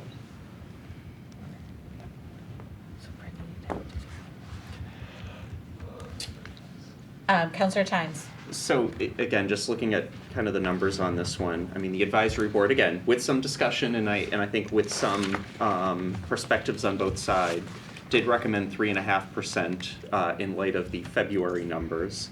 The main June numbers, which took those down by 0.75%, appeared afterwards. What we're now proposing is to come down by 1.35% from that recommendation. So I still see we're coming down beyond kind of the change in the MWRA assessment relative to the February numbers. I think the 2.15 is appropriate. I think it's prudent, and I would recommend against Councilor Dombrowski's motion. Counselor Dombrowski.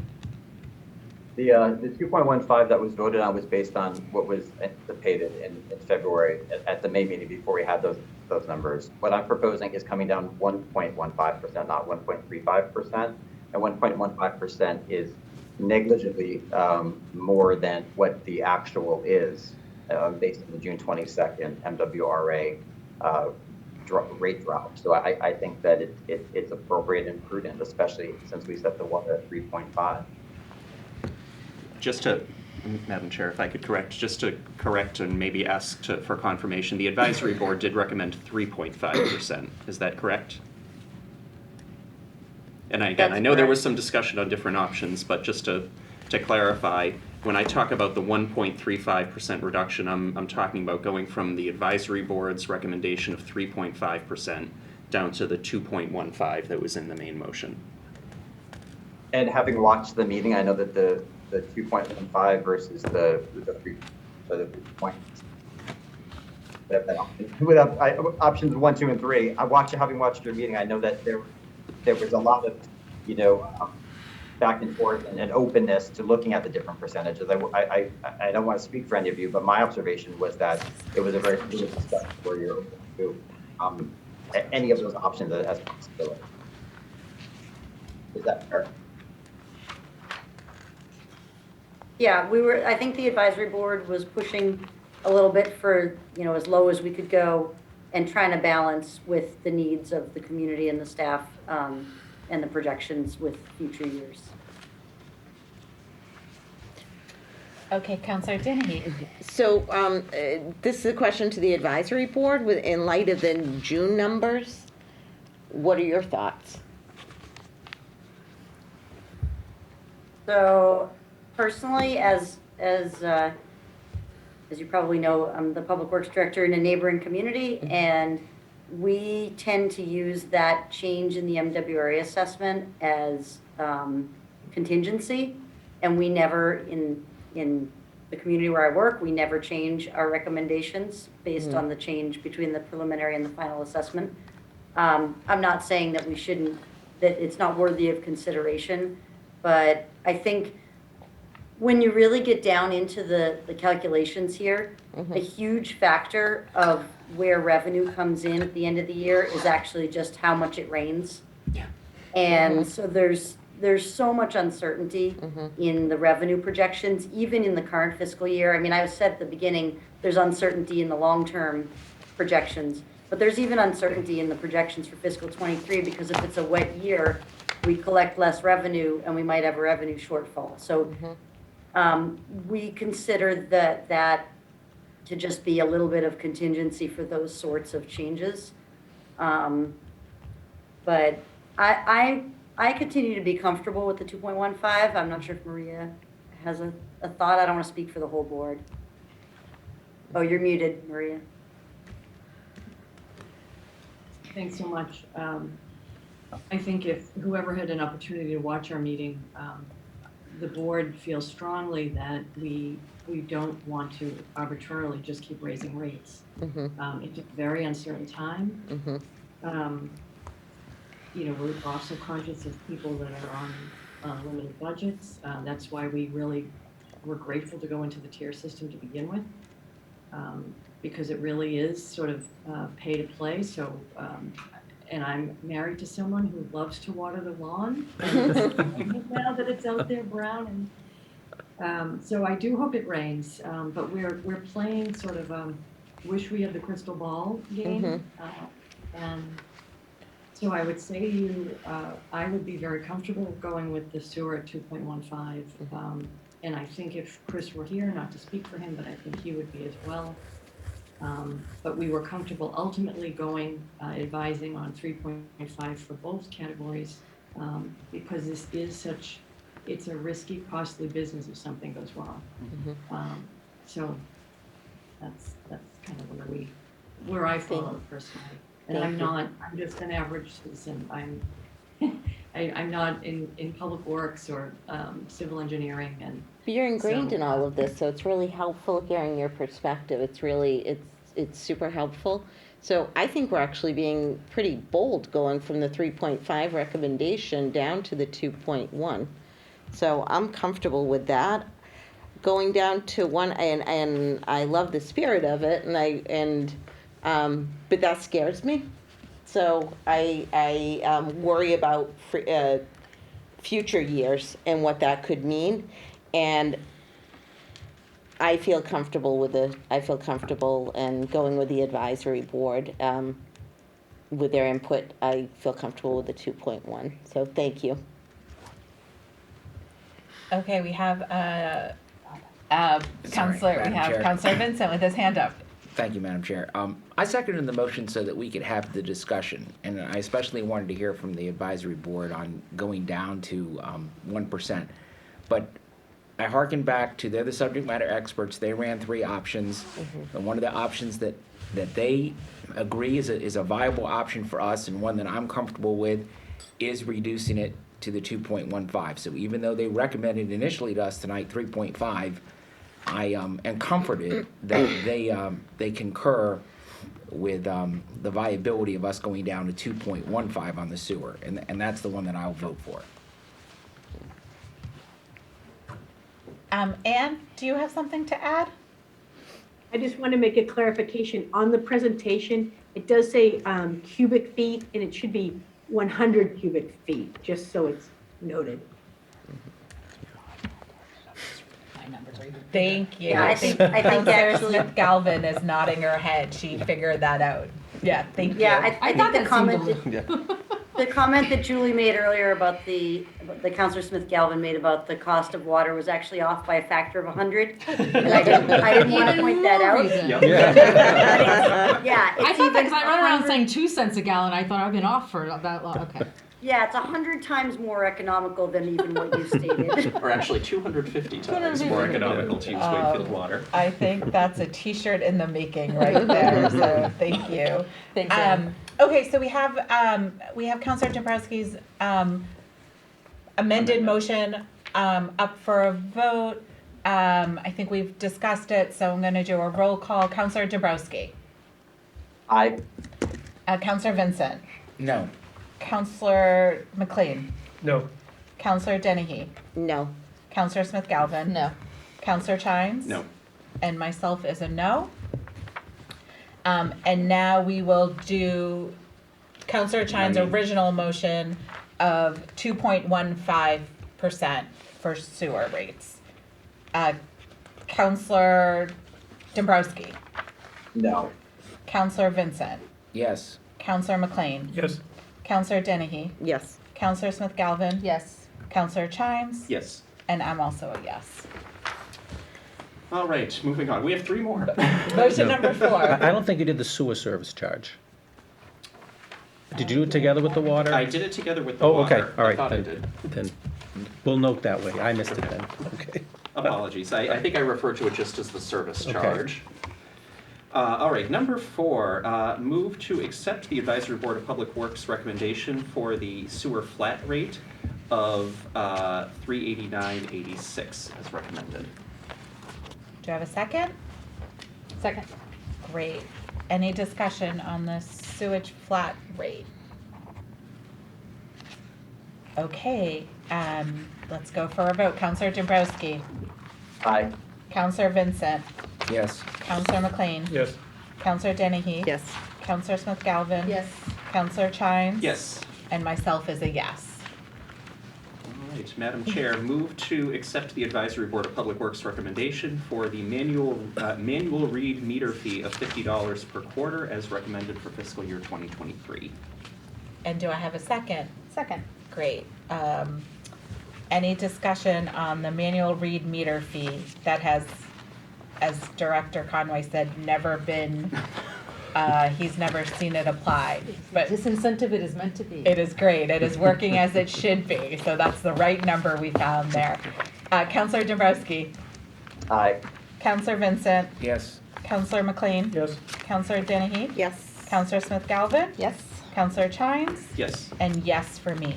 All right, Madam Chair, move to accept the Advisory Board of Public Works recommendation for the septic disposal rate formula as presented for fiscal year 2023. Second. Great. Any discussion? And we'll do a roll call vote. Counselor Dombrowski. Aye. Counselor Vincent. Yes. Counselor McLean. Yes. Counselor Dennehy. Yes. Counselor Smith Galvin. Yes. Counselor Chines. Yes. And yes for me. All right, Madam Chair, move to close the public hearing. That sounds great. Do I have a Second. second? Great.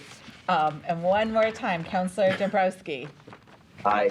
Counselor Vincent. Yes. Counselor McLean. Yes. Counselor Dennehy. Yes. Counselor Smith Galvin. Yes. Counselor Chines. Yes. And yes from me. Thank you. we got through. Thank you. I do want to thank the staff and the advisory board. I think we learned from this hearing, one, how important staff, but our volunteers are. Thank you, Maria and Elena and Chris, who's not here with us. Thank you so much. And also, Steve, just to pass on, I think we learned how important Zoom meetings are. Absolutely. The fact that so many of our counselors watched it. And so I think Yeah. as much as we can push for Zoom to be the new norm, I think this kind of showed it. So thank you. And thank you for all the great work that all of you do. Thank you. Although Joe might not be leaving. Joe and Ann, are you staying put with us for item number 6. 6? Sorry, lost my place. Can we get an update on the crosswalks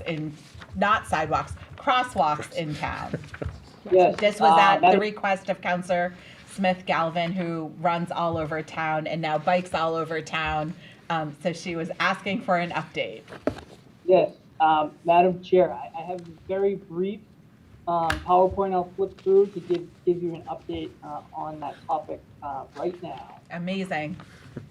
So,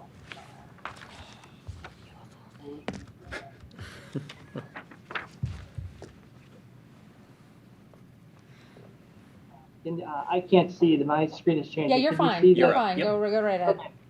Perfect. So Joe Conway, Director, Ann Waite, Business Manager. So this is just an update on some of the line painting, specifically crosswalks as requested by Councilor Smith Galvin. So just a little bit of history. So our annual process to this, every year, late winter, early spring, typically once we're relatively comfortable that the threat of snow is well behind us, we get in touch with the painting contractor that we need to hire and to get us in their upcoming spring, early summer schedule. That consists of utilizing centerline and fog line trucks, as well as some hand crews that are scheduled to work majorly overnight because of the disruptiveness of the paint to traffic. When they're in, we paint one color generally per night. To kick this off, our staff at Public Works begins our annual street sweeping. We want to make sure we get everything out of the way before we start painting it, bringing everything back up fresh. So our target for this program is to begin sometime middle to late May or early June, and to be completely finished by July 4th. Some of the reasoning behind that, like I mentioned before, we want to make sure that the winter is firmly behind us. We also need the temperature to be in a range where the paint will freeze and will actually bond to the street. This is a combination of contracted night work, some of our own internal staff, and then during the day, you might have seen recently, DPW crews will go out and actually do some of the smaller, less disruptive work throughout the day. So the information that Councilor Smith Galvin, I'm sure you all have been waiting for, our overnight program was actually scheduled to start tonight, which was delayed by the rain showers, but we will be out working every night this week and likely to finish up what was canceled today sometime next week. So interestingly enough, one of the things that we identified over the winter as we were talking about the upcoming year and some of the future planning is the style of crosswalks that we have in town. Believe it or not, our design palette or lack of a design palette, we actually have 6 different crosswalks out there. They're all painted different. There's a different range of materials. There is no real pattern or methodology that we're following, and to be honest, it appears that there's a little ad hoc as to what was where. So an initiative that we're working on, like many other things, we want to develop consistency in a town-wide design, and we started doing that this spring. The goal behind that is to address design, obviously for aesthetics, create safer sidewalks that are more visible, and then some workflow efficiencies if we can. We want to tool up to be able to paint 1 or 2 different designs instead of the multitude that we have so we can work more efficiently.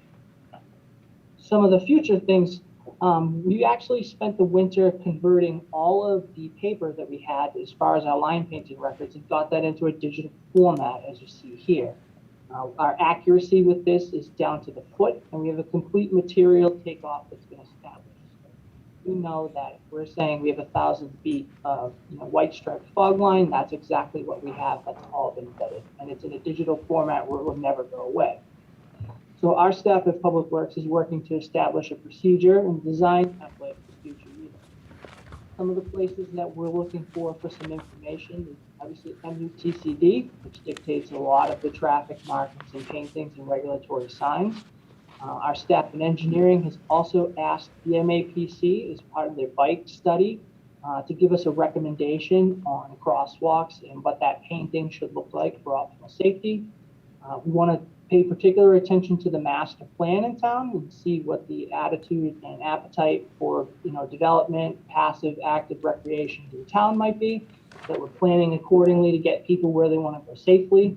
And of course, the Traffic Advisory Board and the Advisory Board of Public Works will all be utilized for guidance. And the long presentation here, what it'll boil down to is that sometime in the summer, somewhere around August or September, we plan on coming back to the council to standardize our design guidelines, really come up with a template that is consistent and there's a thought process behind applying it so that we look neat, but we're also providing safe and efficient utility as far as crossing the roads and places that people want to travel and they want to. So with that being said, that concludes what I have, but I'd be more than willing to discuss anything that the council might have questions on. Let me see if anyone has any comments or questions. Joe, just go a little closer to the microphone. You were going in and out a little bit. We might need to get you a new microphone. Add that to someone's budget. Take that out of the water budget. Yeah. Exactly. Duly noted. Councillor Smith Galvin? No, thank you. That's exactly, that's more information than I expected. I knew we had a lot of faded lines across town, and that was probably my primary concern, but certainly more consistency so that when people see something, they know what they're supposed to do, they know where they're supposed to cross. That will be great. And I'm just warning you, I start training for a marathon next week, so I'll be on every street taking pictures. Thank you, Joe, and everybody at DPW. Town Welcome Administrator suggestions if you have them. Mayo, you might have more runners than ever on the council. I know. Not myself, but Yeah, everyone no. else. Any other comments? And Councillor Dombrowski, I can't see you. I'm here. I don't have any comments. Okay. No, I think this is great, Joe. Thank you for that. You're very welcome. Yeah, I do want to add, I think I didn't know, you learn something every year you do this, that we have 6 different types of crosswalks. So I think standardizing those, I think, we'll discuss when you come back in August or later in the summer. The green ones definitely stand out. At the Greenwood intersection and Oak Street, the red you can barely see. And I think people don't see when pedestrians are crossing there. So just my little go to the green or go to the white, whatever's more up to date. But the red doesn't seem to be working, especially at that intersection. And I think the green is now reserved for bike areas. So all the things that he cites are exactly what we need to be doing, So yeah. Okay, well, thank you so much, Ann and Joe. Ann, did you have anything to add about crosswalks? Okay, great. Thank you so much. We will look forward to hearing back from you later this summer. Can't wait. Oh, I can't wait. I do want to say that the grass being cut on the top of the lake is very much appreciated. I'm Yes. sure the DPW or somebody had some influence over that, and that helps around the lake, I think, at this point. That was the landlord, right? Yeah. Probably with some urging. Yes. Yes. Yes. Yes. Thank you very much. Have a good night. Thank you. Thank you, guys. Thank you. Item number 8, appointments. We need to appoint a town councillor to be the warrant signee beginning fiscal year 2023. Jonathan, Councillor Chines has done it for the last 3 years. So he is passing the torch. Councillor Vincent has agreed to carry the torch.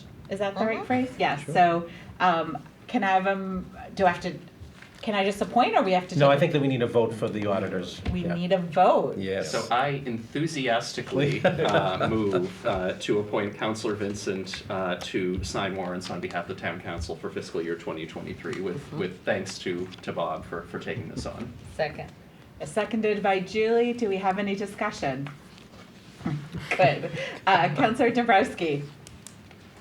Absolutely, yes. Counselor Vincent. Yes. Counselor McLean. Yes, and I hope he wears a barrister's wig. Counselor Dennehy. Yes. Counselor Smith Galvin. Yes. Counselor Chimes. Yes. And also a yes from me. Thank you, Counselor Vincent, for Yes. taking that on. Item 9, warrants.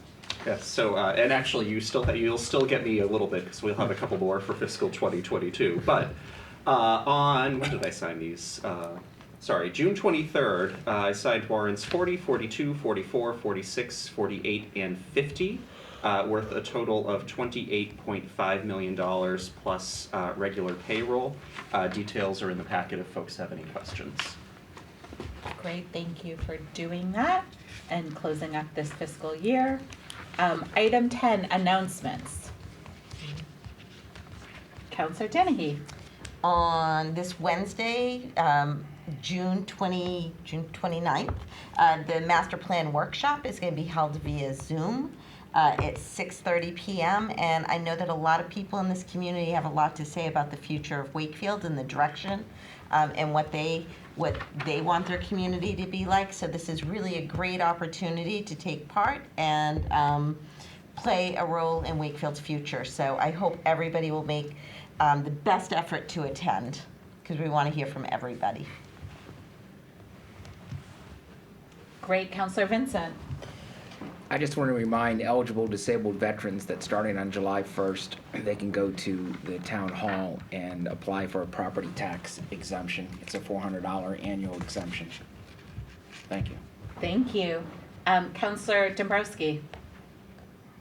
I just wanted to put out there again, because I know that they've asked a number of times, the Independence Day Committee is in desperate need of volunteers for the parade. And they are, their numbers are not where they need to be. And I know that we can all come together as a community to help out.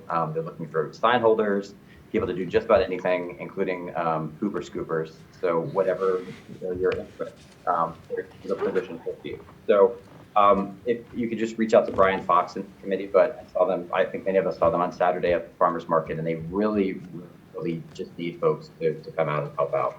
So please consider it. Thanks. And just to follow up on what Counselor Dabrowski said, being shared is the Independence Day schedule. It is a fun-filled day, so we need volunteers, but there's also opportunities to participate, including a fishing derby that starts in the morning. You're moving too quickly, but a cart, a tricycle, and scooter parade. I actually have a copy here, but I was trying to reading for children, a bicycle parade. And then excuse me, I'm going to pull the closer copy. The parade begins at 5. Music, entertainment, sponsored by the West Side Social Club, starts at 6 with Dan Clark, the singing trooper, at 9. And at 9:30 are the fireworks. So just thank you, Jen McDonald from the town, who worked with the nonprofit organizations to create this schedule that is around town, also on our website, also on social media. But it's a full day of fun, volunteers needed. But and Councilor Chines looked yesterday, and the weather looks decent for good. Yeah. July 4th Yep. weekend. So Well, for July 4th, it's a little questionable on Saturday, but July 4th looks great. great. Councilor Smith Galvin. Just quickly, on Thursday, July 14th, is the MAPC report out on the pedestrian and bicycle plan that they've been doing. They gave us a brief overview or preview, I guess, at the Traffic Advisory Committee, and I think it's going to be a useful report and document for us to have. And then on a similar vein, on July 17th, from 12 to 4, we're having the Safe Street Sundays, where there'll be some road closures around the lake for families and everyone to enjoy biking and walking. And we're partnering with the Wakefield Police Department on helmet fittings and bike safety that day as well, especially for young people. Counselor Chines? Yeah, just a couple of things. First of all, just a thank you to everyone who joined us for the town council office hours on Saturday at the farmers market. It was a great morning to be out, a little warm, but we had a nice shady spot and heard from a lot of folks. And I always am so impressed every time we do office hours at the farmers market, how many new residents come by. And it really is, you know, particularly since we haven't been able to do Wakefield 101 in a couple of years, which I hope we'll get back to. It really is just a great opportunity to be able to kind of spread the word about some of the great things going on in Wakefield, like the Safe Streets Sunday and other things. So thank you to everyone who came by for that. Wanted to also mention, coming up, we have Movies by the Lake. I think we have a couple of flyers on here from CAT. This is one of these great community events that WCAT is so generous to sponsor. I am always excited to do it. My kids are thrilled about this, so look for that schedule starting, I believe, on July 14th is the first one with Encanto. Also a great movie to see. Finally, I just wanted to say a note of congratulations to one of our local residents, Jeff Sissia, who received the Brown and Blue Award from Tufts University. And what's amazing about this, not just that it's an award from Tufts, which makes Councillor Butt and I very happy, but he's only the third person ever to receive this. Just an acknowledgement of his contributions to Tufts and the athletics department there. And obviously he and his wife are both, just great volunteers in town and, really do a lot for the community. So great to see that acknowledgement and congratulations to Jeff. And with that, I'll see everyone on the 4th. Great. I have some announcements that I will do, and then I think I'll see if anyone else does. One, it started already, but just to remind everyone, Plaza Jazz at the library, Thursday, 6 to 8. Beautiful nights to sit outside and hear some great music. The Wakefield Human Rights Commission is closing up Pride Month with a Pride panel on 6/28, which is tomorrow, from 6 to 7. Information is on Facebook. It's a virtual event, but please check it out. As Councillor Chines mentioned, a couple of us were at our office hours at the farmers market, and we gave away COVID rapid tests that the town has.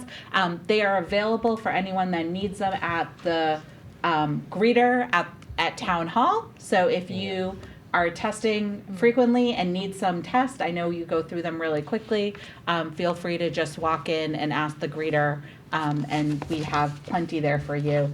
And one other thing just to add, as Councillor Chines mentioned, locals winning awards, just want to give congratulations to our former Councillor Ann Santos, who won a Commonwealth Heroine